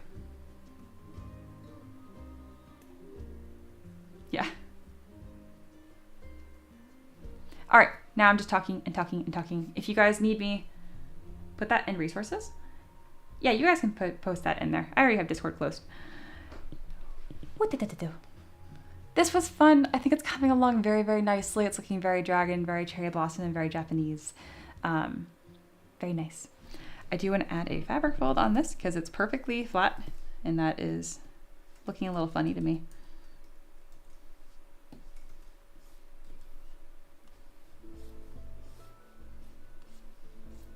No, just bam. Extra. All right.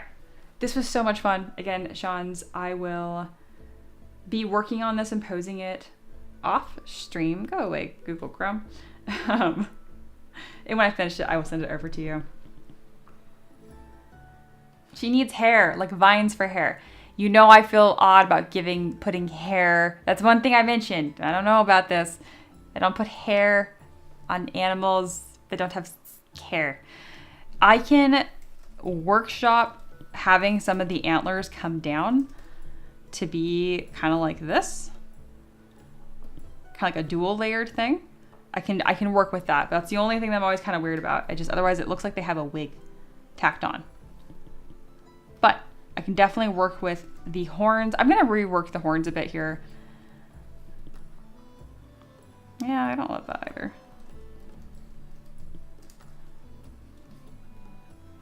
I will try to find a happy medium for sure. I just don't like the wig look. This. I can workshop it into the antlers though to have a more interesting shape. No, you're okay. You're A-okay.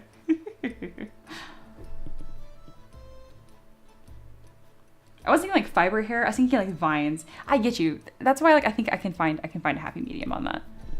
Or at the very least, build like the collar of her, you know, robe up a little more. Yeah. That was fun. That was a tricky model that I think turned out quite nicely still.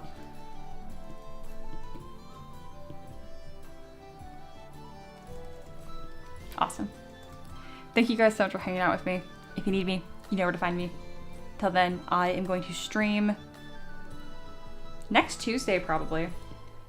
We got Christmas coming up and New Year's. You know how this is. It's like no man's land. It's an odd time. So, yes. Next Thursday is Christmas Eve. I might stream next Tuesday, but you guys might not see me until the new year because on the 29th and 30th, so I'm getting all that dental work done. That's so long. 1 week becomes 2. I'll be in touch. At the very least, I will be in Discord. All right. Take care. Thanks for hanging out with me. It's a great time like always. And I will see y'all when I see you. If I don't see you for a while, I hope you have a wonderful, happy holidays. Take care of yourself. Take time for yourself. Christmas doesn't have to be a huge ordeal. If you have something small, don't feel bad about that. Everyone's got different situations, you know. Take some time for you to make the holiday special. And those that are across the pond, same thing goes for you. Just do a little something that feels special and good for you, okay? All right. I will see you when I see you. Bye.